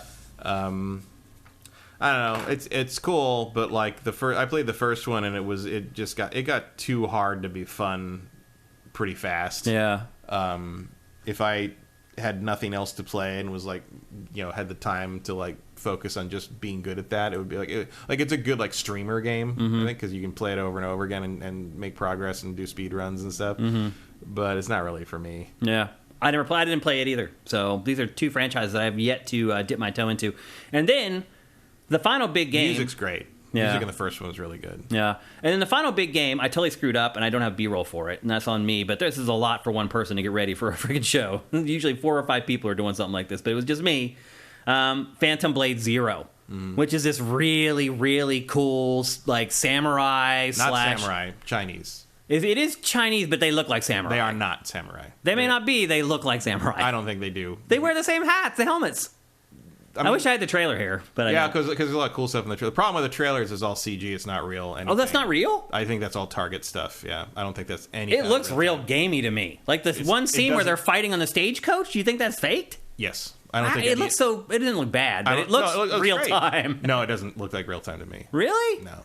To me, almost all that stuff did. No, that was so clearly a Target thing. And by the way, the archive will have this trailer rolling for you guys. You'll be able to see it. Unfortunately, for the live show, we won't. It looks really cool. It's absolutely very Chinese. It's wuxia. It's one of some of the best recreation of wuxia, like martial arts stuff I've ever seen. I don't know if that will translate. But if it's fake, then it doesn't matter. Right, exactly. So I'm hoping that the gameplay reflects what they showed in that thing, but I think most of that was just scripted CG. And the plot of it is you have 66 days to live, and you have to get vengeance on someone. They don't really explain who it is before you die in your 66th day. The bad guy kind of narrates the whole thing, or at least his minion does, saying like, leave him alone. He only has 66 days to live. Like, he's going to die on his own regardless. Let's just stay away. This is it's supposed to be a AAA expansion of a mobile game that already exists. Right. And that makes me nervous. Here's the thing. Like, this looked other than Spider-Man, this was probably the thing that looked the coolest to me. I don't 100% believe this game will ever exist. It may not, because here's what happens, Matt. We see these crazy games from China or Korea, and they look amazing, but then they never come out. Yep. They just disappear. I think this is another one of those things. Like, what's the one, something Wukong, Black something Wukong? Like, where the hell's that game? Wukong or Wolong or whatever. Yeah, it's that. Where is it at? We checked it out the first time like 2 years ago. What was that Pokemon? Did that ever happen? You remember that Pokemon? It's like, what if Pokemon was a next-gen game? Oh, yeah. Remember that? Yeah, what happened to that?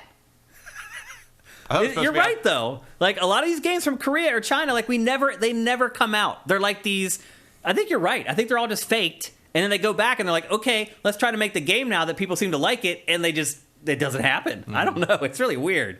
But they're really good at creating CG. Yeah. I mean, this looks very much like something I'd like to try to play. It looks like it's right up your alley. But, like, I do not fully believe that it's going to exist. Yeah, we'll see. But again... Somebody in the same it's not Temtem. It was something else. Yeah. Doka V, yeah. Yeah, that's it. Vincent got it. Yep. Delayed to 2024. And it'll be delayed to 2025. And we'll Vincent saying is a real developer, at least. I mean, these guys are real developers. They made the mobile game. Yeah. But I don't really believe this game's going to exist. Yeah.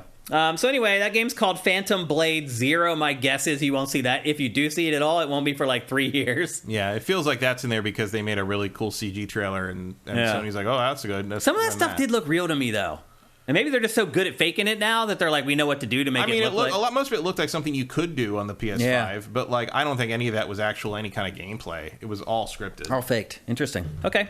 But anyway, Phantom Blade Zero, maybe a while till we see more on that one. Or maybe never.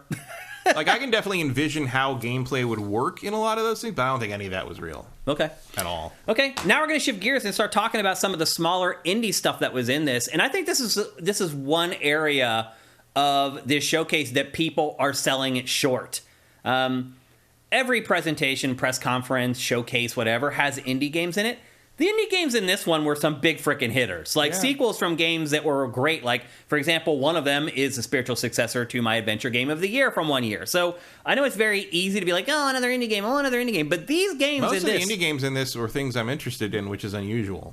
Me too, and it's really unusual for me. I am not indie game guy at all. You guys know that. The first one we're going to talk about is a game called Sword of the Sea. And if you are a fan of Journey and you have been waiting for a sequel to Journey, well, here it is. Abzu 2, Tony Hawk's Journey. This is as close as you are going to get to a sequel to Journey. Now, it's not made by the same studio that made Journey. It's made by one of the same people. It's made by the art director who created the style of Journey. Did Abzu and the Pathless. Pathless, Giant Squid. Yep. Well, they just right on time. Yeah. No, I mean, I'll do anything that this company makes. I'll try anything that these because Abzu and Pathless are great. Now it does look kind of like a shameless ripoff of Journey, but that's okay. Like, yeah, I didn't have a hoverboard in Journey. Yeah, I mean, you didn't need one because you just skated along on your feet, basically. Right. But Journey is basically, I mean, that's shots right out of Journey. Yeah, it's literally like a one-for-one. But also, Journey is also just drawing on decades of fantasy and sci-fi novel covers. And, at no point in Journey do you do a half pipe. No. So. Well, yeah, I mean, the traversal in this is more of a focus, it appears. Yeah. And there's your Abzu. There's some dolphins in there. Okay. It's all in there. I mean, this is the kind of weird-ass fantasy, like, sci-fi shit that I'm into. Giant monsters flying through the air. Cool. Yeah. Weird alien stuff. I'm into it. Yeah.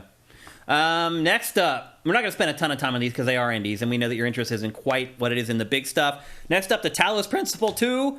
Yeah. This, we had created a game page for this back when Sifted launched in like 2016. Yeah, it's a long time in coming. It had been announced back in 2016, and we just now got the first trailer for it, Matt.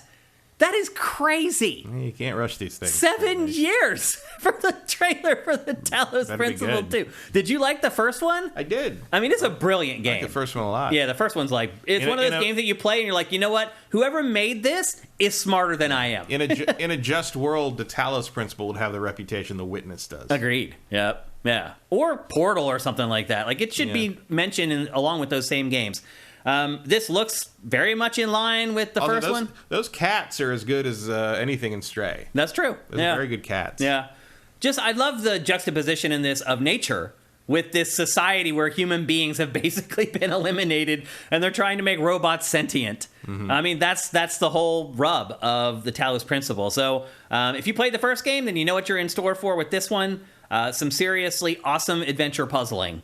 I'm a big fan of the first one. I think anyone who's played it probably is. Yeah. If you haven't, it's like $3 on every Steam sale. So check it out. It's been like $1 or $2 many times over. So they're saying that is coming before the end of the year. I'll believe it when I see it, since it took 7 years to put out the first trailer. But they're saying that it will come out before the end of the year. I don't know. All right. Yep. I mean, I'd rather you wait until it's time to talk about release. Yeah. Sure. Yeah. Next up, a game called, I don't know if it's pronounced Neva or Neva, but it's from the same studio. I think it's pronounced like Michael Caine. Never. It's, it's from the same studio. It's from the same studio that created Grease. Gris. Well, there it is, right on credit Q. And that game looked great in trailers, and then I played it, and it was supposed to be like a tour through grief, basically. Yeah, it's a platformer. I mean, I kind of got that vibe from it, but I thought the game itself wasn't that great. I liked it. I finished that game in one sitting. Yeah. It wasn't that long. It wasn't that long. My guess is this one won't be either. But like this, I mean, this is a very sad trailer. I thought this was very effective. It's like a lot of indie games, you watch it, the trailer, and you're like, oh, that game's going to make me cry. And in this trailer was like, no, we're going to make you cry watching the trailer. It's some just strong Mononoke vibes. Yeah, it's awful. So this is actually, I believe, the beginning of the opening cinematic for the game. Probably. Because the plot of the game is... You and the cub. You and the cub, yeah. So the mom dies, obviously, as they spoil in the trailer. Don't get at us for spoiling it, because they show it right in the trailer. The mom dies, as you can see, and then... And very sad piano plays. Yeah, and up comes the cub. You snuggle with the cub, and off you go on your adventure. But, yeah, so if you don't like games that make you... that tug on your heartstrings, this probably isn't going to be the game for you. But I'm pretty excited for it, even if it ends up being 3 or 4 hours. And even if I didn't like Grease all that much... the aesthetics of this, I love their art style too that they use in all their games. It looks very much like Grease as well. But definitely one to keep an eye on. Again, the game is called Neva or Neva. They don't say it, so it's hard to figure out exactly which one it is. Next up, the most puzzling game from this entire showcase, from Square Enix, a game called Foam Stars. And basically, finally someone cloned Splatoon. Pretty much, basically. Yeah. Although I'll say this, Matt, this game looks like ass. Like this is all CG. The in-game visuals you'll see in a second, it looks awful, but mechanic-wise, it actually is quite a step up from Splatoon. Yeah. So instead of spraying ink... I'm honestly surprised it took somebody this long to do something Well, like I'm not that surprised, because it's a pain in the ass to do stuff like this, man. To be able to coat like the entire surface with stuff, like... And in this one, instead of spraying ink all over everything... I'm not saying I'm surprised. I'm not surprised somebody didn't try it and it turned out terribly. Didn't try it at all. It just seems like something that like Ubi or AEA would try to crap out real fast, and it just wouldn't work. My guess is concepts like this have been mocked up many times, and then they went and actually tried to produce it, and they were like, oh, F that. Yeah. Like, that's not going to happen. That's actually why Prince of Persia has taken so long. That's what it's going to be now. But this one, instead of shooting ink, you shoot foam. But the cool thing about it is the foam that you shoot actually has like volume to it. So you can use it as cover. You can surf on it with a surfboard. Somebody at Square has a fetish. And here's the actual game. Saying, here's what the game actually looks like. That looks a lot more like Splatoon now. Well, it also looks a lot more like ass. I mean, it looks fine. It's cartoony and weird and kind of about what it deserves. This looks like one of those things that if I were the CEO of Square Enix and they came into the boardroom and showed me this, I would kill it immediately.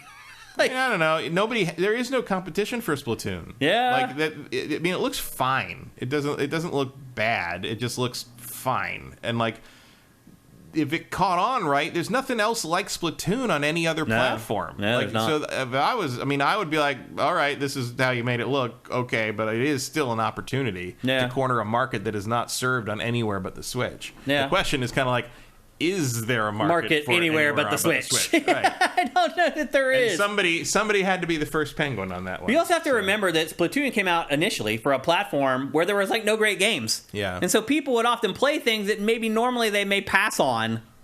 Built the audience for Splatoon. There's also the question of like, I guess we're going to find out exactly how much of Splatoon's appeal comes in its character design and weirdness, as opposed to sort of the generic mechanic. Anime. Or the mechanic. Yeah. Is it the mechanic? Because that's what sells me on Splatoon. Well, the fan base seems to very much be about the aesthetic. I agree. The characters. Yeah, they love those characters, and I think they're weird. And they creep me out. These characters in this look completely stock. Yeah, they're just humans. Very generic anime characters. Mm-hmm. Like you could be in any... I mean, honestly, you want to know what would make this game sell? Replace all those nobodies with Square characters. Yeah, you're right.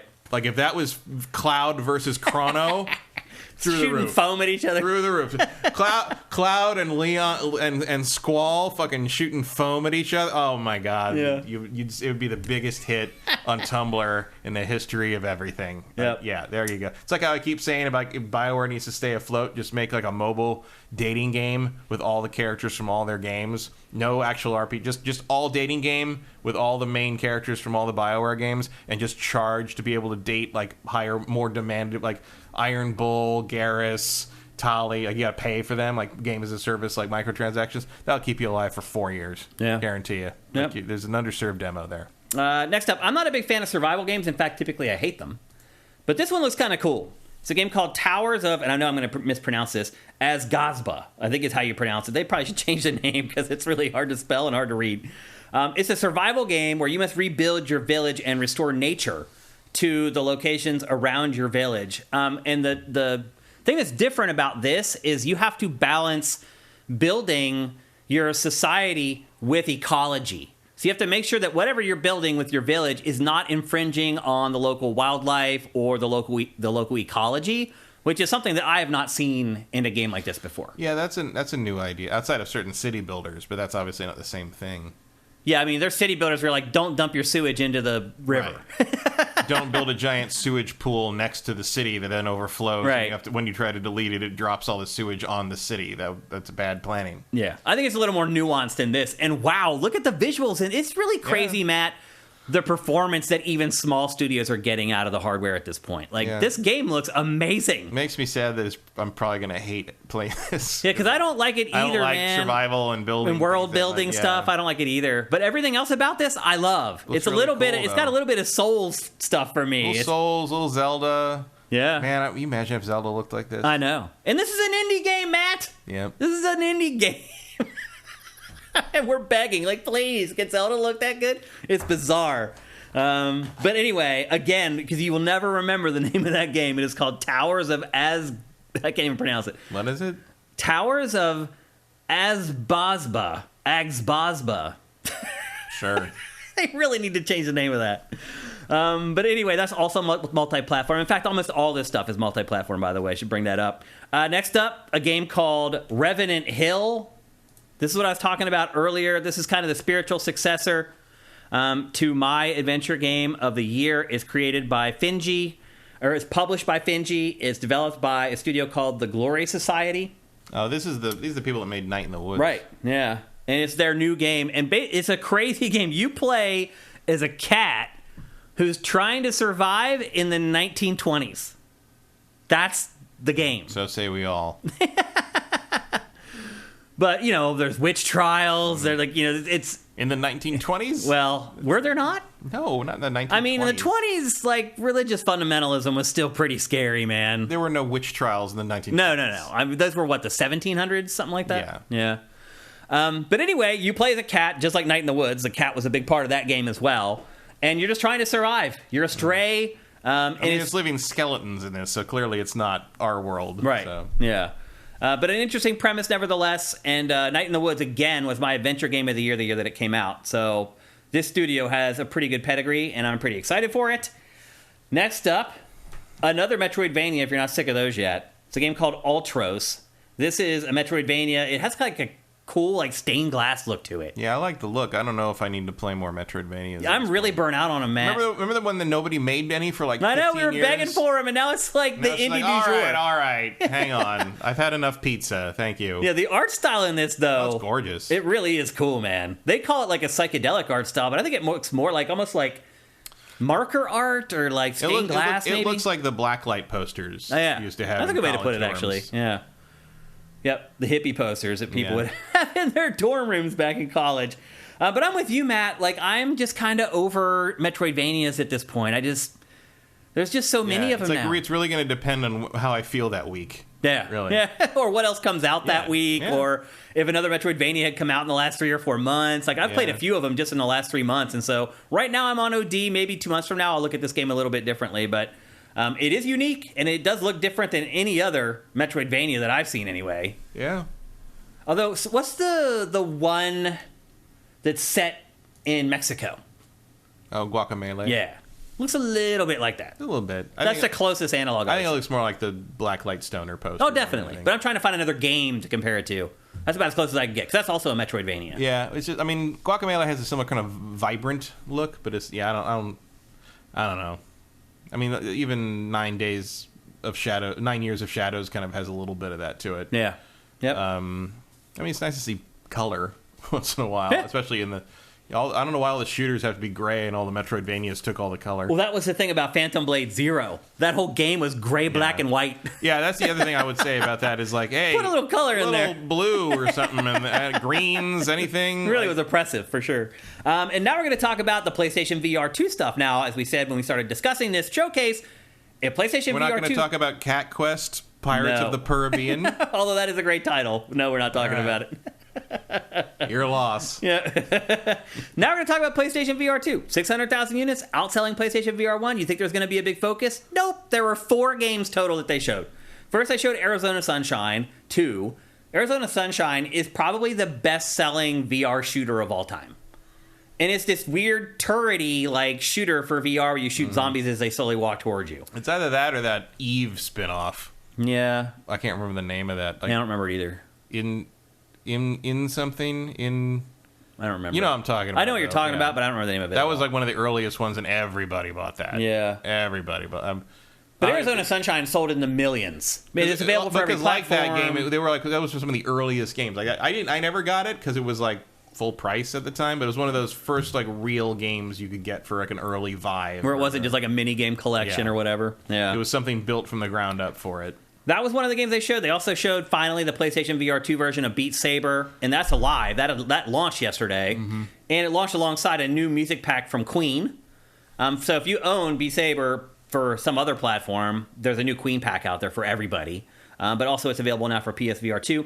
And then they showed 2 of their exclusives. The first of which was Crossfire Sierra Squad.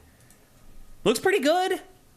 But a lot of this stuff looked pretty good for PlayStation VR 1. And then you actually played it, and it didn't look as good, and it didn't play all that well. Yeah, also, I sure as hell don't care about shooters anymore. It just feels like every first-party PlayStation VR game from PlayStation is this. Yeah.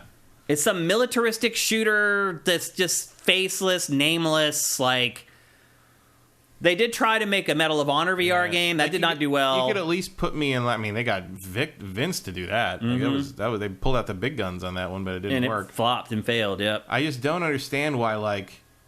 I don't know. Give me an interesting location to go to. Like, I don't care about running through rundown buildings. Yeah. Like, the one shooter thing I was interested in was that one where it came with a gun.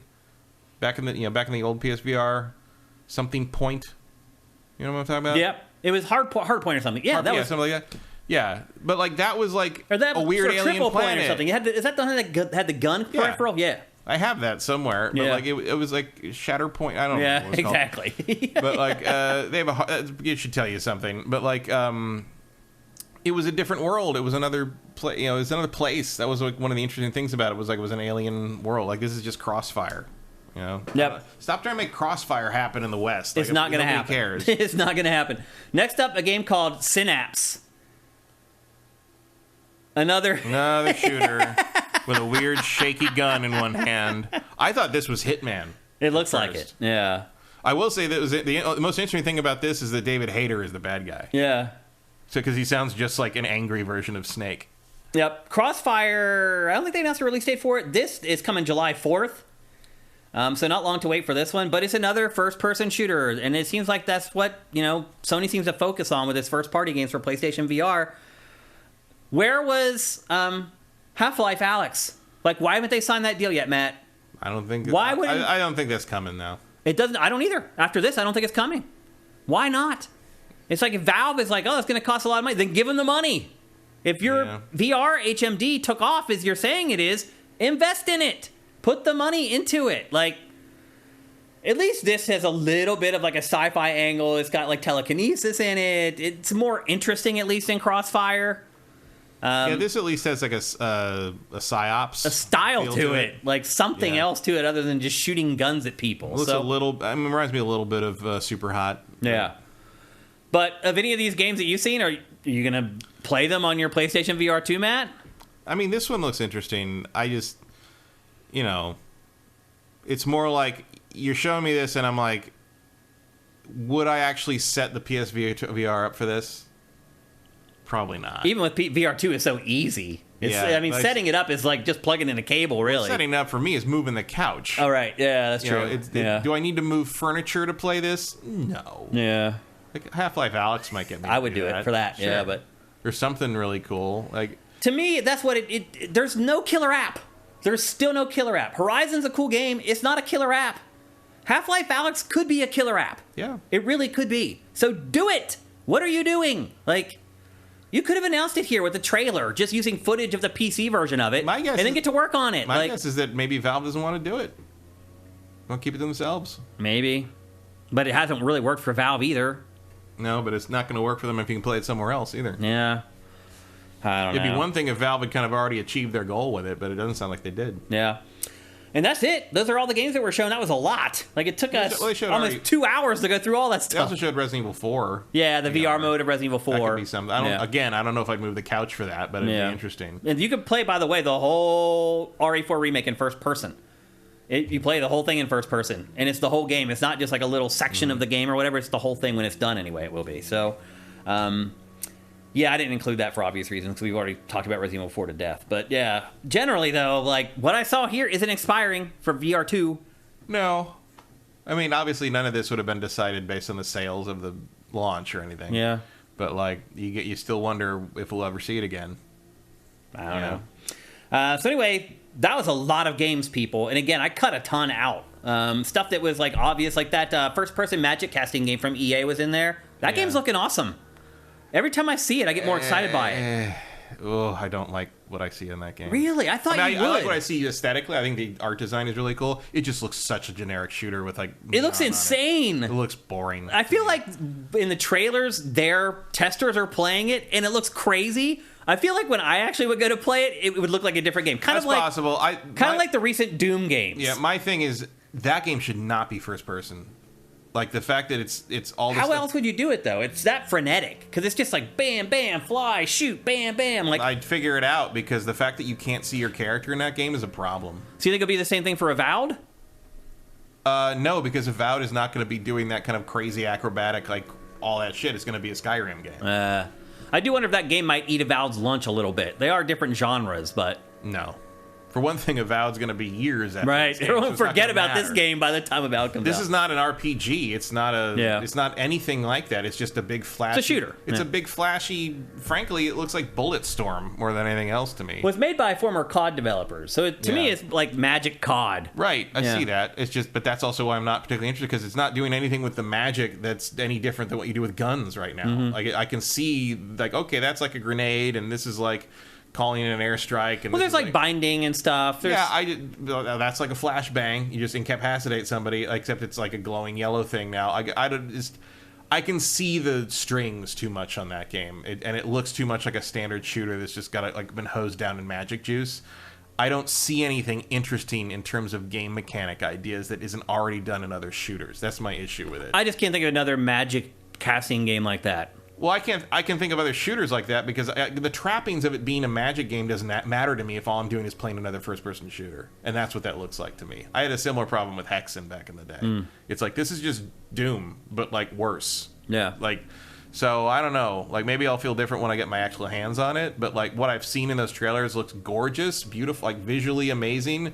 But I don't see any gameplay in there that makes me want to play it. Okay, I'm excited for it. I think it looks cool. And then a couple things before we give our letter grades for it. A couple things we're missing. No Silent Hill 2. I really thought that was going to be there, and I'll be honest with you, Matt. It makes me very nervous that it was not there. It makes me wonder if Bloober Team, there's something going on with this that they didn't want to show it. I think it's the Summer Games Festival. So you think Konami was like, we'll give that to Jeff? You get Metal Gear for that, and we'll give Jeff Silent Hill. Okay. I'm a little nervous that it wasn't shown. I hope you're right. I'm not at all. I think this went to Summer Games. I think Metal Gear went to Sony because Kojima wouldn't want to be in the same show as the Metal Gear thing. Mm-hmm. So Kojima shows Death Stranding 2 at Jeff's thing, and then their Konami thing is Silent Hill, which Kojima doesn't care about sharing a stage with, even like theoretically. And then another big omission was... I think it's all political. Was the Naughty Dog multiplayer game. Yeah, I don't know where that is. Maybe that's also Summer Games. Weird to leave it out of your own presentation. Yeah. But, like, no, that's the one thing I was expecting that didn't show up, that I was like, interesting. I mean, I don't care that much. I'm not all that excited for it, No. but I just really assumed it would be I really thought it was time. Of all the games as a service that PlayStation's talked about, I thought that would for sure be the one that would be there instead of all the other ones. I don't know. But there were so many games as a service in this thing. Like, I'll say this, Sony definitely put its money where its mouth was. They were saying, this is our focus, this is our thrust, and boy, they weren't kidding. Yeah. Like, your mileage is going to vary on this for sure. Good luck. Yeah. A lot of that looks like stuff that's just going to come out and disappear. How can you expect, like, your fan base to support all of it? I don't think they do. I think they're just shotgun affecting. They're just hoping that, like, a piece of them goes here, a piece of them goes there. They're just throwing everything at the wall and hoping one of them's a breakout hit. Because all you need really is 2 or 3. Yeah, exactly. Yeah. And then you're in the money for a long time. So I think they're just shotgunning this. Yeah. They're just going to throw 9 of these things out and hope that 1 or 2 of them become, critical mass, basically. Yep. Okay, it's time to give a letter grade. All the developers can wonder what happens to them if they're not one of those 2. It's time to give a letter grade for the showcase. A quick recap again of all the stuff that was shown here, because it's very easy for it to get lost. I'm lost in my notes right now, by the way. Because there was so much. But there was the new Q Lite handheld and the earbuds, Fair Games, Spider-Man 2, Metal Gear Solid 3, Metal Gear Solid 1 Master Collection, Alan Wake 2, Assassin's Creed Mirage, Dragon's Dogma 2, The Talos Principle 2, Neva, Phone Stars, Towers of whatever the hell that word is, Revenant Hill, Ultros, all the PlayStation VR 2 stuff, Marathon, Concord, Helldivers 2, Immortals of Avium, Ghost Runner 2, Sword of the Sea, all the VR stuff. It's pretty impressive, I think. What's your letter grade? I'm going to give it a B-. If Spider-Man hadn't been there, it would be a C. Okay. Spider-Man definitely bumped it up because it looks amazing. Huge. But that's what this is all about. I mean, that's what these are for games like Spider-Man. I'm going to give it a B flat. Another big omission, really, Matt, in general, was just big PlayStation IP. I mean, there just wasn't a lot of it, but they've already kind of run through it all. It's like, what are we even asking for at this point? What are we hoping for? Well, like, there's nothing. Are we hoping for a new Sly Cooper game or a new I mean, it could be a number of things, but like, none of it would be out until this time next year. Right. So why would they show it now? Yeah. It's like, I mean, there were people online who were upset that they didn't show GTA 6. And there were probably people that thought they meant... I mean, those were probably people that thought they meant fiscal year this year by next March. Because there is confusion. I went back and looked, and a lot of people do think it's coming before March of next year. That's wrong. Yeah. It's fiscal year 2025, which is next year from to the following year. But a lot of people are confused, so you're right. If you're expecting that to be out in March, maybe you would expect them to show it in this. But maybe. I would if I had that on deck for next March. But they don't, so it doesn't make any sense. Are people expecting them to show Wolverine? Which, no, you're not going to show Insomniac's next game before their makes no sense at all. Final Fantasy VII Remake. No, you're not going to show that in the same thing with Final Fantasy 16, which we forgot to mention was in there too. Yeah. But I cut a lot of stuff out of it. I mean, it's so close to release. We've seen all those. They have their own showcase. There's not really anything to talk about there anymore other than just like fucking give it to me at this point. Yeah. But a bunch of the stuff people were hoping for just doesn't make any sense. I mean, or like things that you just sort of out of nowhere. It's like, yes, I'd like to see a new Wipeout, sure, but I'd also like to see a new Colony Wars. As long as we're talking about things that don't exist, like why not? But I mean, even you think about Wipeout, like the value of Wipeout is so low. Of course, like it became like an indie game. Like was it during the PS3 era? Well, the dirty secret of Wipeout is the reason Wipeout was awesome was it highlighted a bunch of electronic music that you otherwise barely heard over here, or even necessarily outside of the clubs in Europe. Like the soundtrack is amazing. Like the soundtrack was those games. Yeah. Like that was the whole point. Yeah. And like that doesn't really exist anymore. Yeah. Unless you want to do a remake and then you wanted to pay exorbitant amounts of money. That's the other thing is you could license that music for nothing back then. You want to talk about how much it costs to get the fucking Chemical Brothers in there now? Come on. Yeah. You wouldn't be able to do Wipeout Excel's soundtrack today. But it's like even thinking back to like prior PlayStation consoles, like a lot of those other IPs that they could have shown, like they're not going to move the needle. Like what was the one like Firehawk, the one shooter that they put out for PlayStation 3? Like when they really started digging into the catalog, Warhawk, like it's that stuff doesn't do anything. No, I mean those are obvious choices if you're going to do game as a service. It is, but they didn't, right? Because they tried that already, and it didn't work. Well. Yeah, and a couple of those games were pretty. I mean, Starhawk was pretty cool, but it just didn't have any legs. Yeah.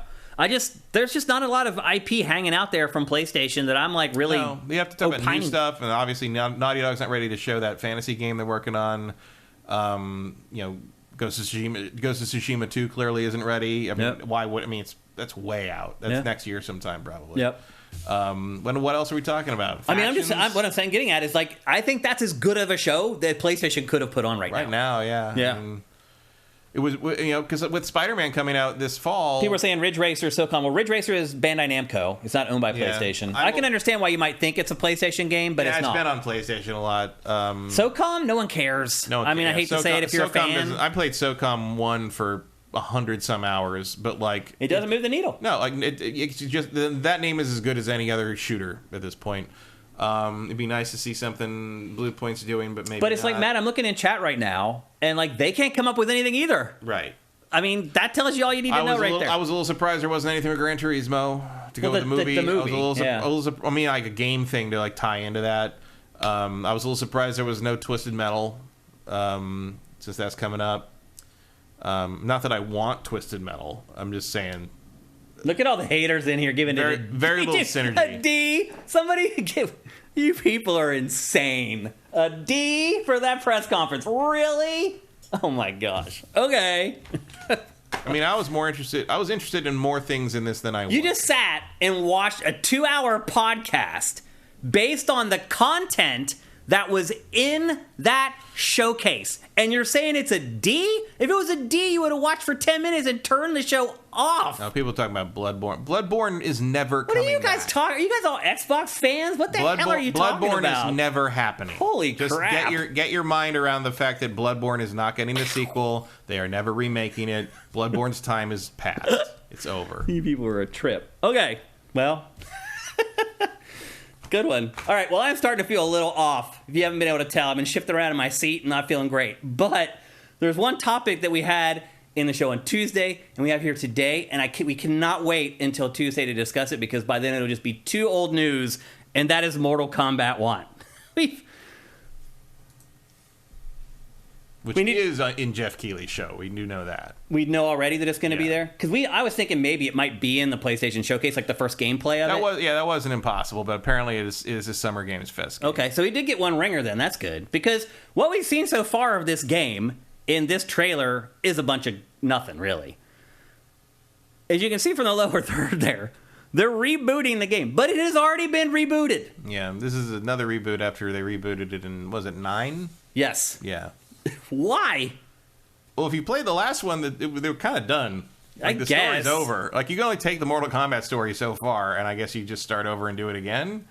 The DLC pack on this thing that leaked is hilarious. I mean, everything leaked on this game before this trailer came out. Literally everything. Like, I felt bad. The guest characters are funny. Yeah. I felt bad for Ed.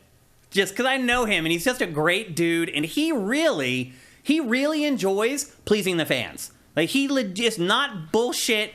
You can see it when you talk to him about Mortal Kombat, that his whole goal in life is pleasing his fans, the fans of the franchise. And so I know it had to crush him to see all the information about this game leak out before they got a chance to unveil it. Well, the truth of the matter is, when it all came down to it, that was all the information they had.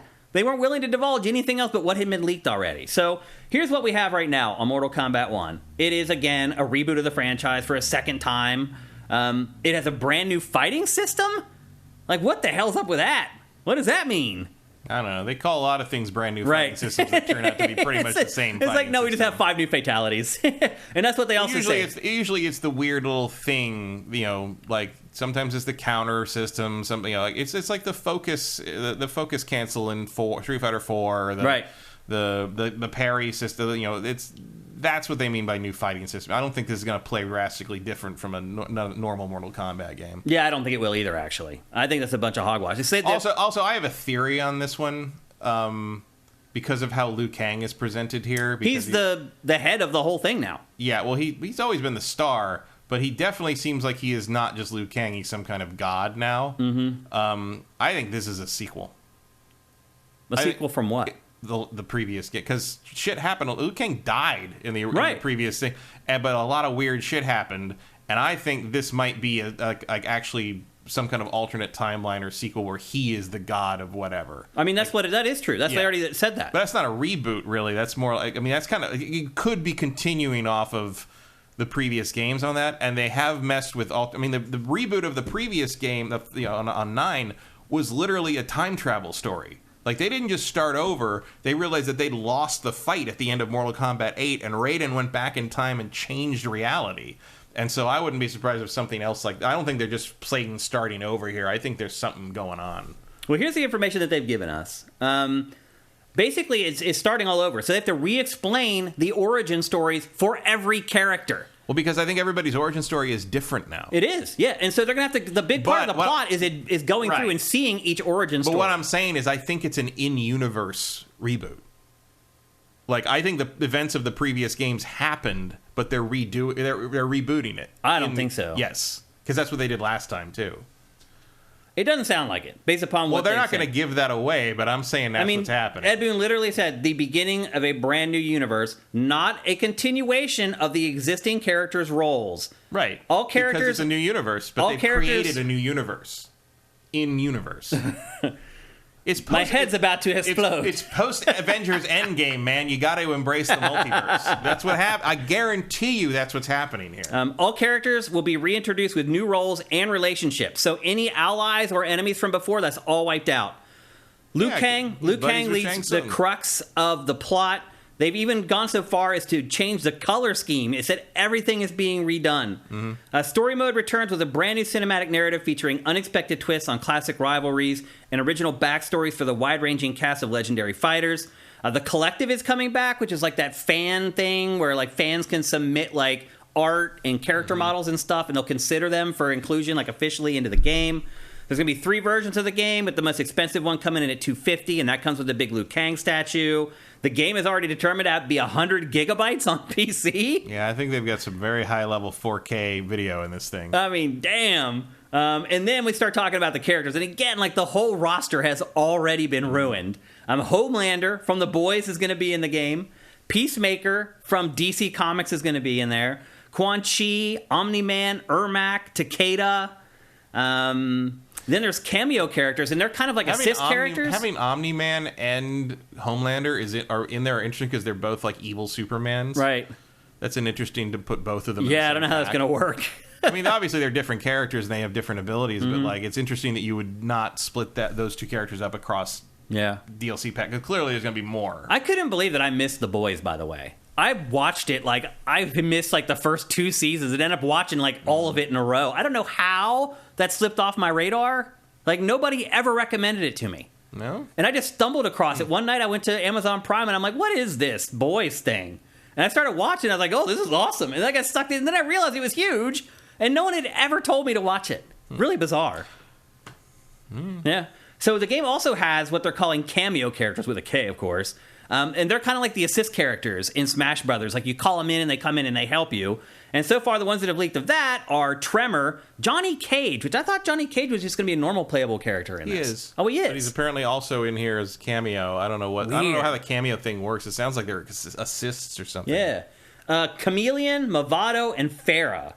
And then the rest of the roster includes Liu Kang, obviously. And there's a Jean-Claude Van Damme skin for him, too. He's in it. Yeah, he plays Johnny Cage. Originally, they wanted to play him back in the... Obviously, too expensive at the time. The rest of the roster includes Liu Kang, Raiden, Scorpion, Sub-Zero, Kung Lao, Kitana Melina, and Shang Tsung is a pre-order DLC bonus. So the roster's looking pretty good. No huge omissions there that I'm seeing, where I'm like, oh, wait a minute, where's Reptile, maybe? Yeah. But otherwise, it seems like most of the big ones are teams there. Certainly, if you're going to start like a redone timeline, because that's what Shang Tsung did at the end of the last DLC. Was like he just rewrote reality the way he wanted it. Right, he just wiped everything out. Yeah. So this is his version of reality. So there is actually some kind of a continuation. Yeah. It's just we didn't know what the new reality was going to be. Yeah. And spoilers. That's what Doctor Doom does in Secret Wars. Yeah. So when that Avengers Secret Wars movie comes up, this is basically the same thing. Yeah, I still remember the comic frame where it shows him snapping his fingers, Doctor Doom, where he wipes everything out. Oh, that's Thanos. Oh, no, I think from Secret Wars they do that with Doctor Doom, though. Well, no, he never snaps his fingers for that, because what happens is an incursion happens, and he, using his magic and the powers of a god, he's the Beyonder. He was and the Beyond, the Beyonders, because there's more of them now. But he basically steals their abilities and becomes the god of a new universe, which combines all the different timelines into one world. Yeah. So he is God Doom at that point, and eventually he gives it up to save everything else, because everybody revolts against him and remembers what was happening. And when his goddaughter asks him why he stopped being a god, he says that he found it beneath him.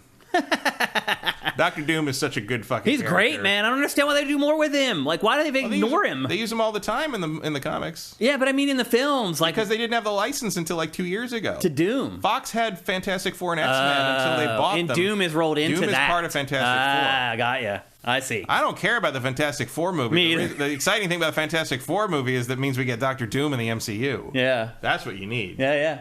So are you excited about this reboot of Mortal Kombat? I mean, I'm interested. Yeah, I mean, it's coming out this year too. It's September 19th or something. I think it's the only fighting game whose story mode is always worth playing. September 19th. It's coming to Switch, and it's not cloud. Interesting. Apparently, Mortal Kombat, is it 11? I think came out for Switch, and it was a mess. Yeah. But the same studio that did that is doing this as well. So they're going to try to make it run natively on Switch. Well, luckily, most of us don't need to worry about that. Yeah, exactly. But it's coming to PC, PS5, Xbox Series, and Switch. But not PS4 and Xbox One, which is odd.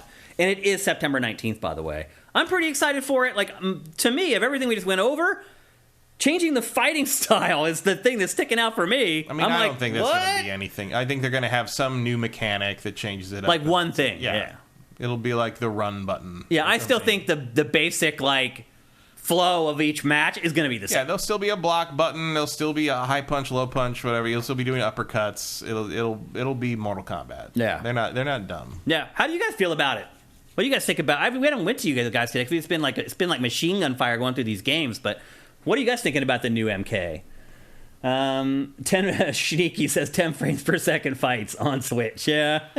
Vinarava says, I'm a sucker for the MK store. The other thing, too, is that the last Mortal Kombat movie was actually pretty good. Yeah, it was all right. Like, that was the first movie I saw in a theater after the end of that's right. lockdown. I watched it on HBO Max, I think. Yeah. Which is just Max now. Matt, is there anything dumber than changing the name of HBO Max to Max? The transition to Max will be studied in marketing classes for years on It's new Coke all over again. It's incredibly dumb. It's the dumbest thing I've heard of. Did you see what they did with the credits? No. They don't list anyone as producer, director, writer anymore. They just say creators. Oh, God. And the creators list is completely random. Like, if you basically look at, like... You don't know what people There's Scorsese movies that do not list Martin Scorsese under the creators list. It's madness. And it's like the fact that it's happening during the writer's strike and the impending SAG strike, everyone's just like, oh, it's on. Like, let's go for it. That strike, by the way, is getting worse. Is going to get worse and worse before it gets better. Yeah, because they're being greedy AF. Because SAG is definitely going to join it, and wait for the Directors Guild to join in too. Yeah. There's a whole interesting story about that with... Shniki says models look great compared to Street Fighter 6. Do you agree with that? In that pre-rendered CG Yeah, that's stuff, not real. Sure. Yeah. Like, in the game, though, we'll see how... their animation's gotten a lot better, but it's still pretty stiff. Well, I was showing B-roll of MK11 there. Yeah. And the character models do look pretty freaking great. I mean, they've upped their game tremendously in 3 games. Yeah. And, I mean, if you count Injustice as well. Yeah. I mean, just the difference between Injustice 1 and 2 is really noticeable, too. But, no, I don't think that... I mean, we'll see. The animation... Capcom's still got them on the animation in terms of in-game stuff so far. Well, and the fighting, too. Vincent seems to think that the main change of the fighting is the cameo fighters. Yeah, that would make sense as sort of the big change-up. Although, I mean, that was the big change-up in the first Marvel vs. Capcom game. It's like, Capcom did that literally 25 years ago, but sure, if you want to call that a new feature, why not? Yeah. And The Boys is awesome, by the way. If you guys haven't watched The Boys yet, go watch it right now. You'll get sucked into it, and you'll watch the whole thing just like I did. There's a lot of controversy this last season because the last season makes it very, very obvious that the Homelander is not a good guy. And apparently a lot of people were surprised by that. Why? Because a lot of people like the Homelander and agree with him. He was evil the whole time. Yes. What are they talking about? Have you been here the last 5 years or so? What the hell? I love how that GIF is being used, though. That scene in the last season where he murders all these people. Yeah. And the people are like, they start to applaud. And he's like, first he's like, oh my God, my life is over. And then he realizes people are okay with it. Into it. And he's like, Oh, these people are worse than I am. Very prophetic. I read the comics on that's based on, which I liked a lot. It's by one of my favorite artists, Derek Robertson, who also did Transmetropolitan. A lot of people hate that series because it's Garth Ennis. It's very brutal, and there's a lot of sexual violence, and it's very dark and angry and gory and everything.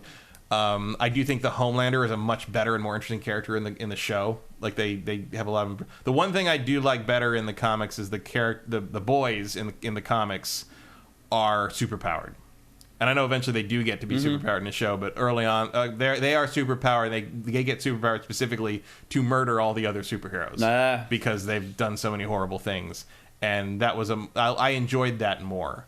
Also, Simon Pegg is Huey in the comics, literally drawn as him. Like an agreement with Simon Pegg. That's why he's the father of Huey in the show, as a reference to that, because that's how old that comic is. Wow, it's a really good show. So yeah, it's interesting to see. It is. I don't think it's as like amazing in adaptational work as, say, Last of Us or even the Watchmen TV show. But I do think they have improved on the comic in a lot of interesting ways. It reminds me a little bit. What was that vampire show on HBO? True Blood. True Blood, yeah. It reminds me a little bit of True Blood. Like the campiness, the tongue-in-cheek, the humor here and there, while there's just this crazy, gory stuff going on. And right down to going their own way in the adaptation style from the books. Yeah. So anyway, if you haven't watched it already, watch it. It's on Amazon Prime. I mean, he's also, why don't you subscribe with Twitch Prime while you're at it? He's a great pick for a Mortal Kombat character. Yeah. Oh, yeah, he's fit. Yeah. I mean, other than he's, like, unstoppable. Yeah, well, that never stopped anybody. Superman there are literal gods in Mortal Kombat. I mean, you beat the God of Thunder up on a regular basis in this game, so it's fine. Okay, so I have reached my limit. I'm sure you've seen on camera at this point that I'm shifting all over in my seat because I can't find a way to sit to be comfortable. But before we go, we have one more thing to do.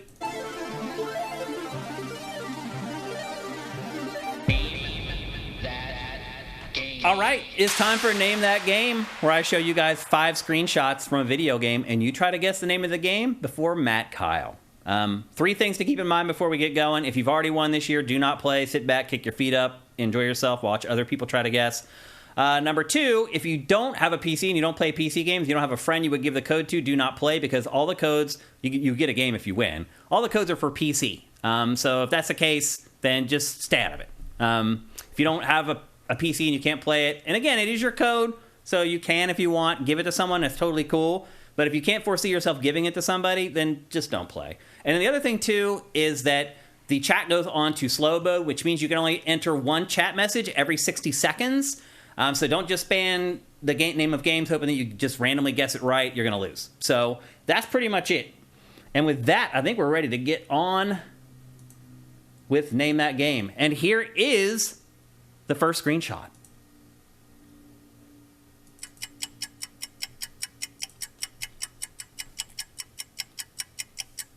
I really hope to God nobody gets it from that. I hope, but people are so good at it. It does look familiar. Limbo's Quest, no.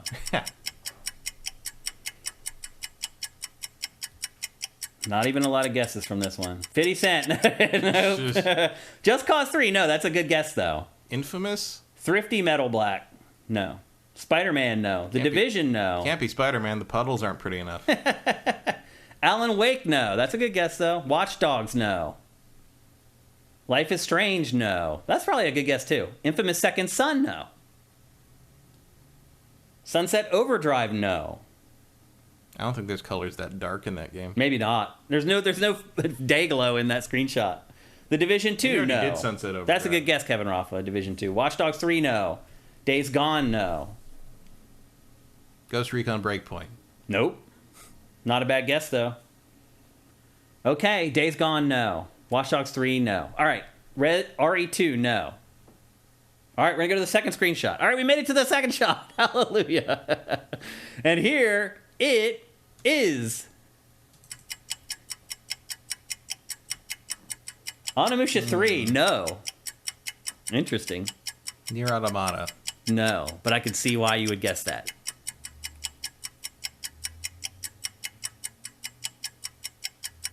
Ghostwire Tokyo, that's a really good guess, but no, it's not Ghostwire. Sleeping Dogs, no, that's another good guess. Ghost Recon Future Soldier, no. Splinter Cell Conviction, no. We might make it to the third screenshot for once. Ghostwire, someone already guessed that, not Cirque. But no, it's not Ghostwire. But it's a good guess. Prototype, also a good guess, no. Devil May Cry 4, no. Dead Rising 4, no. Watch Dogs Legion? No, not Watch Dogs Legion. Kingdom Hearts 3, no. Ni no Kuni, no. Ni no Kuni? I don't know where you got that from. Yeah, I don't remember puddles like that in Ni no Kuni. Well, Ni no Kuni is like all cel-shaded. Yeah. Yakuza, no. All right, Watch Dogs 2, no. Prey, no. Tetris, no. I think we're going to make it to the third screenshot. All right, here it is.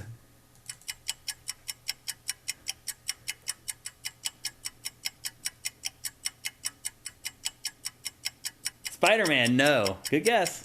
Quantum Break, that's a really good guess, but you're wrong.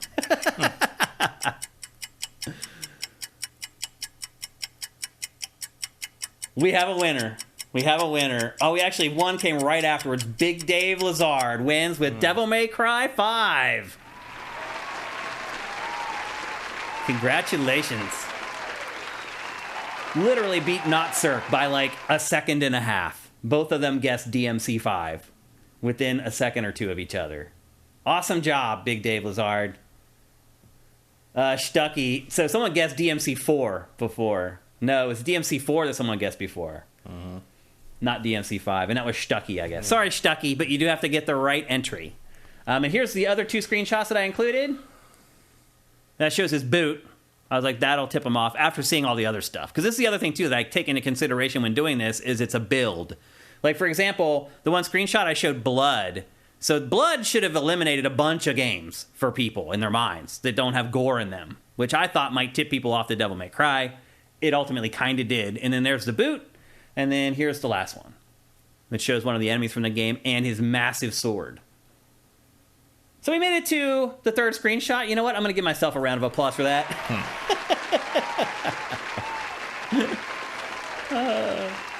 Vincent's asking, are these from the previous gen or current gen version? I don't know. They're from Devil May Cry 5, Vincent. That's all there is to it, bro. I don't have time to like do that. Like, this is just a fun little game that we try to have fun with. And I usually don't have fun with because you guys make me look like a fool all the time. So anyway, there you go. Great job, guys. You guys eventually got it. Big Dave Lazard, you're here every week, man. You're a great supporter. Good to see that you won. Send us a DM here on Twitch, or you can send me a DM on Twitter. I'm at Dinfire. You can send Sifted a DM on Twitter, at Sifted Games. Make sure you follow Sifted there. Or you can just send me a DM on Sifted. I'm at Shane. Any of those work, and I'll get your code out to you as soon as possible. And with that, GameFace 343 is in the books. I am at the end here. I need to stand up. Thanks, Matt, for letting us come in here on an extra day to do this and have a timely episode for Sony's big press conference. We'll be back on Tuesday, and we already have a leftover game that I've played already that was supposed to be in last show, supposed to be in this one. It didn't make it. So we're going to have some games to talk about on Tuesday. We'll be back at our normal time at twitch.tv/SiftedGames at 1 p.m. Pacific, 4 p.m. Eastern. If you're watching this show on YouTube or you're listening to it on any of the podcast services, please head over to patreon.com/sifted. That's SIFTD. And you can pledge whatever you want there per month. If you want Pactor Factor, it's just $2 a month. If you want all our content, it's just $4 a month. You'll spend that driving home today, picking up a coffee on your way home. And you'll get literally dozens of hours of entertainment out of that $4 a month. So it's really worth it if you're into video games, and we'd really appreciate it if you could head over there and do that. Also want to give a shout out to our sponsor, LS Cream, before we leave. Thanks to them sponsoring us. It's a huge, huge help for us. And also, please try to support them if you can, because if our sponsors do better because of our sponsorships, then they keep coming back and they keep sponsoring the show. It's a cycle that helps everybody. So head to lscream.com.